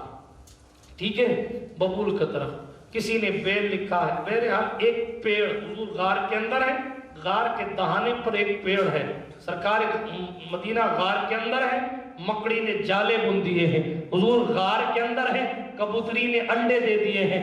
اب وہ کھوجی لے کے آیا غار، جہاں تک اس کو نشانات ملے غار سور تک اس نے لا کر کھڑا کر دیا۔ تو کفار مکہ نے کہا تیرا دماغ خراب ہے، یہ دیکھ مکڑی نے جالے بن رکھے، یہ تو محمد کی پیدائش سے پہلے کیوں ہوں گے؟ یہاں غار میں کون گیا؟ اگر کوئی گیا ہوتا تو یہ مکڑی کے جالے ہوتے، یہ کبوتر کے انڈے ہوتے۔ ابو بکر صدیق نے کیا کہا معلوم؟ حدیث شریف میں حضرت ابو بکر صدیق نے حضور سے کہا یا رسول اللہ وہ ہمارے اتنے قریب آ گئے ہیں، اللہ کی قسم اگر وہ اپنے پیر کی طرف دیکھیں گے تو وہ ہمیں دیکھ لیں گے، اتنے قریب۔ مگر دوست موسیٰ کے ساتھیوں میں اور مصطفیٰ کے جانسار میں فرق ہے۔ اب کچھ علمی بات کروں میں۔ حضرت موسیٰ علیہ السلام کی قوم نے کہا اِنَّا لَمُدْرَكُونَ، ہم تو ڈوبیں گے۔ حضرت موسیٰ علیہ السلام نے جواب دیا قَالَ كَلَّا إِنَّ مَعِيَ رَبِّي سَيَهْدِينِ، حضرت سرکار مسلم ہرگز نہیں، بے شک میرے ساتھ میرا رب۔ وہ موسیٰ کے ساتھی تھے جنہوں نے موسیٰ کی فکر نہیں کی، اپنی فکر، ہم تو ڈوب جائیں گے۔ وہ موسیٰ کے ساتھی تھے جنہیں اپنی فکر تھی، یہ مصطفیٰ کا ساتھی ہے جسے اپنی فکر ہی نہیں ہے۔ حضور نے یہ نہیں کہا لا تخف، ڈر مت، نہیں، ابو بکر کو خود کے جانے کا ڈر نہیں تھا بلکہ مصطفیٰ کا غم تھا، اسی لیے قرآن نے کہا لا تحزن، مصطفیٰ کا غم نہ کر۔ وہ موسیٰ کے ساتھی تھے جو فقط اپنا خیال رکھتے تھے، یہ مصطفیٰ کا جانثار ہے جو فقط مصطفیٰ کا خیال رکھتا۔ اچھا ادھر موسیٰ نے بھی جواب ایسے دیا، کہاں ٹھہرو، میرے ساتھ میرا رب ہے۔ یہاں مصطفیٰ ہے، موسیٰ نے کہا میرے ساتھ، حضور نے صرف اپنا نہیں، کیا شان سخاوت ہے، کہا ہمارے ساتھ، صرف بات میری نہیں ہے۔ اور سنیے جناب، وہاں موسیٰ نے معی پہلے کہا، ربی بعد میں کہا۔ یہاں مصطفیٰ نے لفظ اللہ پہلے کہا، معنی بعد میں کہا۔ مفسر فرماتے ہیں، آپ کی دادا اوپر نہ چلی جائے، مفسر فرماتے ہیں حضرت موسیٰ نے کہا میرے ساتھ میرا رب ہے، مصطفیٰ نے کہا اللہ ہمارے ساتھ ہے۔ موسیٰ نے پہلے اپنے ساتھ کا ذکر کیا، پھر رب کا ذکر کیا، گویا کہ موسیٰ کی نظر پہلے خود پر ہے پھر خدا پر ہے، مگر مصطفیٰ یہاں ہے، ان کی نظر پہلے خدا کی ذات پر ہے اور پھر اپنی طرف۔ موسیٰ نے کہا مجھے کچھ نہیں ہوگا، میرے ساتھ میرا رب ہے، مگر میرے مصطفیٰ نے کہا ابو بکر ڈر مت، اللہ ہمارے ساتھ۔ اِذْ يَقُولُ لِصَاحِبِهِ، اعلیٰ حضرت نے ترجمہ کیا جب اپنے یار سے کہتے تھے، صاحب کا معنی ساتھی ہوتا ہے، یار بھی ہوتا ہے، یار سے کہتے، دیکھیں نا، یار غار، یار مزار، یار عہد کو، حضور نے فرمایا ابو بکر تو غار میں میرے ساتھ تھا، تو حوض کوثر میں بھی میرے ساتھ ہوگا، بلکہ میں تو یہاں سے یہ سمجھا ہوں کہ حضور فرما رہے ہیں اے ابو بکر غار سے لے کے حوض کوثر تک تو میرے ساتھ ہی ہوگا، مزار تو بیچ میں ہے۔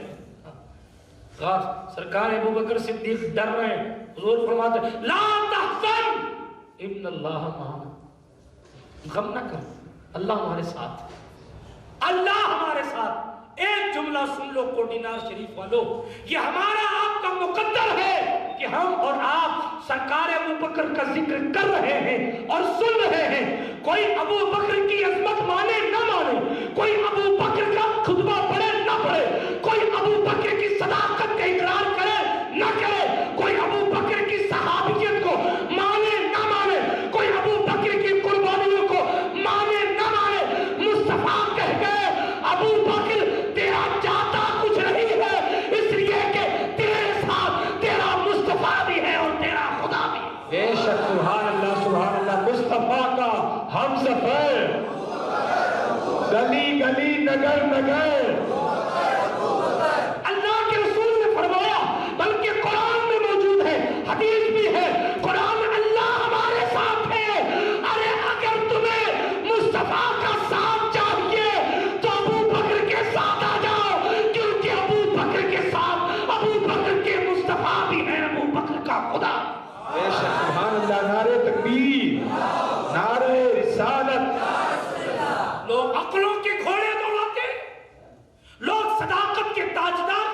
پر باتیں کرتے تو اللہ الصمد، اپنی اوقات کو پہچانو، اپنی اوقات کو۔ صاحب کا لفظ قرآن نے استعمال کیا، علماء بیٹھے، اسی لیے فرمایا گیا کہ ابو بکر صدیق کی صحابیت قطعی ہے، جو ابو بکر کو صحابی نہ مانے وہ کافر ہے، اس لیے کہ قرآن نے انہیں صحابی کہا۔ صاحب کا لفظ سرکار ابو بکر صدیق کے لیا، اور حضور نے جب کلیئر کر دیا اللہ ہمارے ساتھ ہے، بات ختم ہو گئی۔ قرآن ایک دن دو دن کے لیے تو نہیں اترانا، اقیم الصلاۃ، نماز قائم کرو، تو مطلب یہ تھوڑی کہ صرف صحابہ نماز پڑھیں گے، ہم نہیں پڑھیں گے۔ قیامت کی صبح تک جتنا کلمہ پڑھنے والے لوگ ہیں سب نماز پڑھیں گے، کیونکہ احکام قرآن مقدس کی قیامت کی صبح تک ہے۔ مصطفیٰ نے بولا ڈرو مت، اللہ ہمارے ساتھ، آپ ختم ہو گئے۔ ابو بکر صدیق کے ساتھ مصطفیٰ بھی ہیں، خدا بھی۔ صداقت کے تاجدار پر کیا باتیں کی جائیں، کیا چھوڑ، بلکہ جناب چند جملے کہتا ہوں۔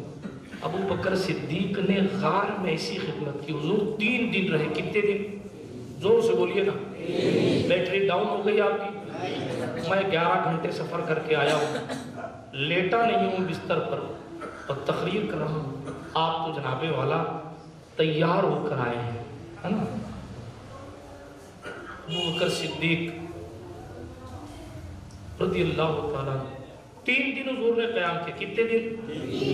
5000 فٹ اوپر ایک بار بندہ چڑھ جائے نا تو 15 دن کی ٹرپ میں دوبارہ چڑھنے کا جی نہیں چاہتا اس کا۔ مگر آپ پوچھیں علماء کرام کی جماعت سے، حضرت ابو بکر صدیق کے غلام ہیں عامر بن فہیرہ، عامر بن فہیرہ، حضرت عامر بن فہیرہ رضی اللہ تعالیٰ، ان کو حکم تھا کہ بکریاں چراتے ہوئے لاؤ، اور اگر کیوں؟ اس لیے کہ اگر کوئی پکڑ لے تو کوئی بکریاں چرانے آ گیا تھا، اس لیے ادھر آ گیا، اور مکے والے کیا سازش کر رہے ہیں وہ ہمیں آ کر بتاؤ، ٹھیک ہے؟ چائے پر ووٹ بیچ دینے والے ذرا سوچیں نا۔ عامر بن فہیرہ غلام تھے، اہل عرب نے اعلان کر دیا تھا، قریش نے اعلان کیا تھا 100 اونٹ مل جائیں گے، مصطفیٰ بتا دو کہاں ہیں؟ عامر بن فہیرہ نے جاسوسی نہیں کی، غلام رہنا گوارا کیا، غدار نہیں بنے۔ وہ جانتے تھے کہ جو مزہ حضور کی غلامی میں ہے وہ عرب کی شہنشاہی میں بھی نہیں۔ حضور کی بیٹی حضرت اسماء بنت ابو بکر، حضرت اسماء حضور کی بیٹی، روٹیاں تیار کر کے، ناشتہ تیار کر کے لے جاتی تھیں اور حضور کی خدمت میں پیش کرتی۔ حضرت ابو بکر صدیق عامر بن فہیرہ جو بکریاں لاتے، ایک روایت میں ان بکریوں سے اور دوسری روایت میں ہے کہ وہاں چرنے والی بکریوں کے دودھ جو ہے وہ خرید کر مصطفیٰ جان رحمت علیہ السلام کی خدمت میں پیش کیا کرتے تھے۔ صداقت کے تاجدار نے یوں 3 دن حضور کی خدمت کی۔ غار ثور میں جب حضور سو رہے تھے تو کیسا منظر ہوگا دیکھیں نا، ساری کائنات کا مختار ان کی گود میں ہے، محبوب خدا لیے بیٹھے۔ اس وقت وہ جو عبادت کر رہے تھے روئے زمین پر کوئی نہیں کر رہا تھا، چہرہ محمد کی تلاوت کر رہے تھے۔ مصطفیٰ جان رحمت کو کتنے قریب سے دیکھا ہوں، کوئی ہے نہیں، ڈسٹرب کرنے والے کوئی نہیں۔ مصطفیٰ سو رہے ہیں، سوتے ہوئے کس قدر حضور کا رخ والضحیٰ خوبصورت لگتا ہوگا۔ وہ معصوم مصطفیٰ، بلکہ سید المعصومین، امام المعصومین مصطفیٰ، وہ مازاغ والی آنکھیں دیکھ کر ابو بکر ڈوب نہیں رہے ہوں گے۔ صداقت کے تاجدار کو حضور نے اس غار میں کیا کیا راز بتایا، کوئی راوی ہے جو بتائے؟ کوئی ہے جو بتائے کہ وہاں کیا کیا ہوا؟ کون اندازہ لگا سکتا ہے کہ ابو بکر کو یہ نہیں معلوم وہ معلوم ہے؟ ارے پتہ نہیں حضور نے کیا کیا بتایا اور کیا نہیں بتایا۔ ایک بار حضور کو کوئی دیکھ لینا، ارے حضور کو تو حضور کو ایمان کی حالت میں کوئی حضور کی قبر کو دیکھ لے، منظارہ قبری وجبت لہو شفاعت، جس نے میری قبر کی زیارت کی اس پر میری شفاعت واجب ہو گئی، اور جو قبر کے برابر میں لیٹا ہو اس کی شان کیا ہو؟ محبوب رب عرش ہے اس سبز قبہ میں، پہلو میں جلوہ گاہ عتیق و عمر کی ہے۔ مصطفیٰ نے کیا کیا دیا کچھ پتا نہیں، کوئی بتا ہی نہیں سکتا کہ کیا کیا دیا۔ ایک روایت پڑھتا ہوں، جب وہاں سے نکلے نا، باتیں تو بہت ساری ہیں، جب وہاں سے نکلے تو حضور علیہ السلام نے توجہ اتحادی سرکار ابو بکر پر ڈالی تھی۔ جانے دیں، کل کے لیے چھوڑتا ہوں، ابھی میں بات کو اختتام کی طرف لے کر جاتا ہوں۔ سرکار ابو بکر صدیق کی خدمات اتنی ہیں اور آپ کے فضائل میں احادیث اتنی ہیں کہ بس پڑھتے جائیے، سنتے جائیے، سناتے جائیے۔ ایک خاتون حضور کی خدمت میں آئیں اور عرض کیا، یا رسول اللہ یہ مسئلہ ہے۔ حضور نے وقت مانگا، فرمایا جاؤ بعد میں بتاؤں گا۔ حضور علیہ السلام نے فرمایا بعد میں آنا یا فرمایا کل آنا؟ تو اس نے کہا یا رسول اللہ اگر آپ نہ ملے تو پھر کس سے مسئلہ پوچھوں گی؟ اگر آپ نہ ملے تو میں کس کے پاس جاؤں گا؟ حضور نے فرمایا صلی اللہ علیہ وسلم، فرمایا اگر میں نہ ملوں، توجہ ہے آپ کی، اگر میں نہ ملوں تو ابو بکر صدیق کے پاس چلے جائیں۔ سیاہ ستہ کی حدیث، ترمذی شریف میں حدیث ہے، اللہ رب العزت نے انہیں کیا مرتبہ دیا تھا۔ میں ان کا عشق رسول بیان کروں کہ میں ان کا عشق آل رسول بیان کروں؟ حسن بن علی کو کندھے پر اٹھا کر مدینے کی گلیوں میں گھومنے والے یہی جانشین مصطفیٰ ابو بکر صدیق ہیں۔ میں ان کی کیا کیا باتیں بیان کروں؟ ان کا حضرت بلال حبشی کو خرید کر آزاد کرنا بیان کروں یا سرکار ابو بکر صدیق کا پہلی تقریر حرم کعبہ کے سائے میں پہلی تقریر جس نے کی اس خطاب کا قصہ بیان کروں؟ میں نے بہت ساری باتیں سوچی ہیں لیکن میں بیان نہیں کروں گا۔ میں بات کو ختم کرتا ہوں۔ سرکار مصطفیٰ جان رحمت علیہ السلام ہیں، اے ابو بکر تم نے آج میرے لیے غار میں جگہ بنائی ہے، میں اپنے مزار کے قریب تمہارے لیے جگہ بناؤں۔ تم غار میں پہلے گئے ہو، مزار میں میں پہلے جاؤں۔ ہاں، ابو بکر صدیق کا یہ مرتبہ ہے۔ اللہ کے رسول علیہ السلام نے انہیں وہ مرتبہ دیا۔ علی کا کعبے میں پیدا ہونا بھی ہمیں یاد ہے، مگر مصطفیٰ کے پہلو میں ابو بکر کا سونا بھی آپ کو یاد رکھنا پڑے گا۔ یہی اہل سنت کی اسپیشلٹی ہے، یہی اہل سنت کا عقیدہ ہے کہ اللہ رب العزت کے پیارے رسول علیہ السلام کا ہر رشتہ دار بے مثال ہے، حضور علیہ السلام کا ہر یار بے مثال ہے۔ مصطفیٰ پر جان لٹانے والے جیسے حضور کے عاشق تھے ویسا کوئی اور نہیں ہے۔ آج کے اس پرفتن دور میں ہمیں اور آپ کو اپنے ایمان کی حفاظت کرنی ہے، ہمیں اور آپ کو اپنی اوقات پہچاننی ہے۔ جب ہم نے غوث اعظم کی حقیقت کو نہیں پہچانا تو اس خلیفہ اعظم کی حقیقت کو کیا پہچانے گے؟ ہاں جی، جب ہم نے غریب نواز کی حقیقت کو نہیں پہچانا تو جناب ہم مولا کائنات کی حقیقت کو کیا پہچان سکیں گے؟ جو کچھ بھی بیان ہوتا ہے وہ سب ابتدا ہے، اسی لیے اپنی زبانوں کو لگام دیا کریں، ان بحثوں میں نہ پڑا کریں، اپنے آپ کو بچا کر لے جانے کی کوشش کیا کریں۔ یہ وہ دور چل رہا ہے جس دور میں اپنا ایمان بچانا بڑا مشکل ہو گیا ہے۔ رسول رحمت نے فرمایا تھا میری امت پر ایک دور ایسا آئے گا کہ تم صبح ملو گے تو مسلمان ہوگا اور شام کو ملو گے تو وہ کافر ہو چکا۔ اس کے لیے ضروری تو نہیں کہ وہ کئی گھنٹہ بجائے گا جانا، ضروری تو نہیں کہ وہ کشکا لگائے گا تبھی ہوگا۔ بہت سے ایسے جملے ہوتے ہیں جو اسلام کے دائرے سے بندے کو خارج کر دیتے ہیں۔ اسی لیے مصطفیٰ جان رحمت علیہ السلام کے صحابہ پر زبان درازی کرنے سے اپنے آپ کو بچا کے رکھیے۔ صداقت کے تاجدار کے خطبے پڑھا کے زندگی پر علی علی کریں مگر صدیق کو کبھی فراموش نہ کریں، عمر بن خطاب کو کبھی فراموش نہ کریں، سرکار عثمان ذو النورین کی خدمات کو کبھی فراموش نہیں کیا جا سکتا۔ یہ وہ شخصیات ہیں جو اسلام کا اسٹرکچر بنا کر کھڑی ہے۔ اسلام کی بنیاد یقیناً 5 چیزوں پر ہے مگر اسلام کی پھیلانے کی جو بنیاد ہے وہ ظاہر بات ہے کہ ان لوگوں کے خون پسینے، ان لوگوں کے قربانیاں اس میں شامل ہیں۔ صداقت کے تاجدار کو دیکھ دیکھ کر عمر بن خطاب جیسی ذات کہا کرتی تھی کاش عمر ابو بکر کے سینے کا ایک بال ہوتا۔ یہ صداقت کے تاجدار کا مرتبہ ہے۔ اللہ سمجھ، اللہ نے ابو بکر صدیق کو بڑے منصبوں سے نوازا ہے، اسی لیے گزارش کروں گا کہ اپنی زبان پر ذرا سا کنٹرول رکھا کریں، ٹھیک ہے؟ ادھر ادھر کی بات کرنے سے اپنے آپ کو بچائیں اور عقل کے گھوڑے نہ دوڑایا کریں۔ آخری بس میری تقریر آخری مرحلے میں چل رہی۔ ہر بندہ سمجھتا ہے دین میرے دماغ سے چلتا ہے، ہر بندہ سمجھتا ہے جناب یہ مصطفیٰ کا آفاقی مذہب ہے، یعنی اس کے قانون سنسد میں نہیں بنتے، اس کا قانون اللہ بناتا ہے، مصطفیٰ بیان کرتے ہیں۔ بات سمجھ میں آ رہی ہے آپ کو؟ دماغ کچھ کہے، عقل کچھ کہے، عقل کی نہیں دیکھنی، یہ دیکھنی کہ مصطفیٰ نے کیا کہا۔ بات سمجھ آ رہی ہے آپ کو؟ عقل کہے یہ کرو، حضور کس میں راضی؟ حضرت امام الائمہ سراج الامہ کاشف الغمہ، حضرت امام اعظم کی شکایت حضرت امام باقر یا امام جعفر سے کر دی گئی اور کہا گیا حضور یہ ابو حنیفہ جو ہیں وہ اپنے من سے مسئلے بتاتے ہیں اور آپ کے نانا کی شریعت کی پیروی نہیں کرتے۔ بتائیے لوگوں نے امام اعظم تک کو نہیں چھوڑا، ہاں جا کے شکایت کی، بلائے گئے، حضرت امام اعظم پہنچنے، توجہ ہے آپ کی، سنیے، مجھے معلوم ہے آپ کے سونے کا وقت ہے مگر میں گفتگو ختم کر رہا ہوں، سنیں، عقل کے گھوڑے نہیں دوڑائے جاتے ہر جگہ۔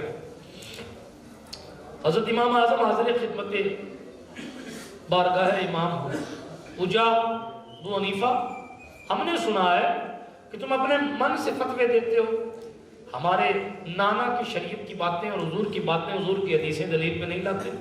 شکایت کرنے والوں نے کری، حضرت امام اعظم نے کہا حضور میں تو آپ کی چوکھٹ کا بڑا، امام اعظم کو زہر کیوں دیا گیا؟ کیوں دیا گیا؟ قاضی بننے کی وجہ تو بہانہ تھی جی، حقیقت یہ تھی کہ حضرت امام زید شہید امام زین العابدین کے بیٹے ہیں۔ تاریخ کے اوراق اس بات پر شاہد ہے کہ امام اعظم ابو حنیفہ ان کے مرید ہیں، اور سرکار امام اعظم نے چند روپیے اپنے مخصوص مریدین کو دے کر کہا تھا کہ امام زید کا ساتھ دو، ٹھیک ہے؟ اس لیے حکومت وقت کو امام صاحب سے بیر ہو گیا، صرف اس لیے کہ ان کے دل میں حب اعلی رسالت تھی۔ اب حکومت ڈائریکٹ یوں تو امام اعظم کو پھانسی پہ لٹکا نہیں سکتی تھی، اس لیے سرکار مدینہ صلی اللہ علیہ وآلہ وسلم کے اس غلام کو کہا گیا کہ قاضی بن جاؤ، جج بن جاؤ۔ حضرت امام اعظم نے کہا میں جج نہیں بنوں گا، اس لیے کہ جب جج بنوں گا تو فیصلہ حکومت کے مطابق کرنا پڑے گا اور مجھ سے انصاف نہیں ہو پائے گا۔ جب منع کر دیا تو آپ کو جیل میں ڈال دیا گیا، اصل دشمنی پرانی تھی، جب جیل میں ڈال دیا گیا تو بعد میں ایک دن کھانے میں زہر ملا کے دے دیا گیا اور مسلمانوں کا امام شہادت کا جام پی گیا۔ بہرحال سرکار امام اعظم بہت بڑے امام کا نام ہے۔ امام اعظم سے سرکار امام اعظم سے کہا گیا تم ہمارے نانا کی شریعت پر فتویٰ نہیں دیتے؟ امام ابو حنیفہ نے کیا جواب دیا؟ اپنی عقل کے گھوڑے دوڑانے سے پہلے ذرا سا سن لیا کیجیے۔ امام اعظم نے جواب دیا عقل تو یہ کہتی ہے، مثال کے طور پر چمڑے کا جو موزہ ہوتا ہے، آپ مسح الخفین کے مسئلے پڑھیں گے تو آپ کو پتہ چلے گا چمڑے کے موزے پر 24 گھنٹے، ایک رات ایک دن تک مسح کیا جا سکتا ہے۔ پیر آپ نے وضو کیا، پیر دھو لیا اور چمڑے کا موزہ پہن لیا تو آپ مقیم ہیں، مسافر نہیں ہیں، تو ایک دن ایک رات تک یہ مسئلہ ہے۔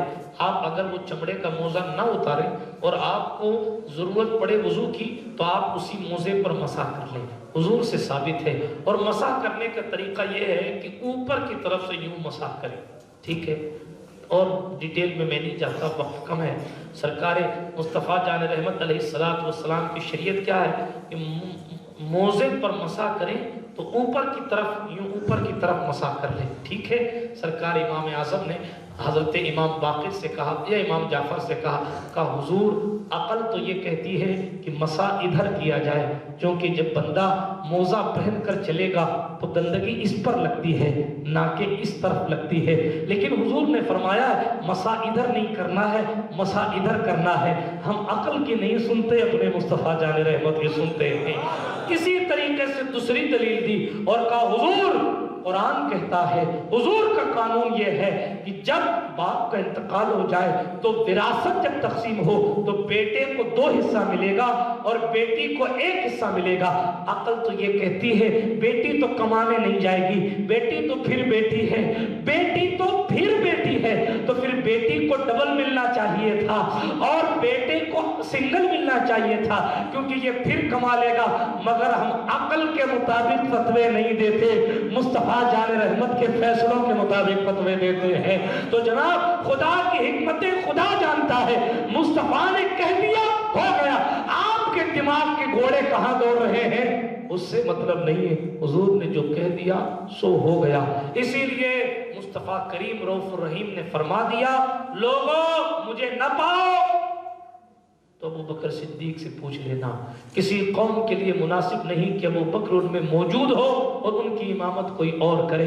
قصہ لطیف ابھی ناتمام ہے، جو کچھ بیان ہوا وہ آغاز باب تھا، قدرت نے انہیں بڑا مرتبہ دیا، اسی لیے اعلیٰ حضرت نے کہا مایہ سایہ مصطفیٰ مایہ اصطفیٰ عز و ناز خلافت پہ لاکھوں سلام۔ اللہ پاک ہمارے اور آپ کے دلوں میں عشق صدیق اکبر کی شمع روشن کرے، صداقت کے تاجدار کے عشق رسول کے صدقے اللہ ہمیں اور آپ کو بھی سچا عاشق رسول بنائے۔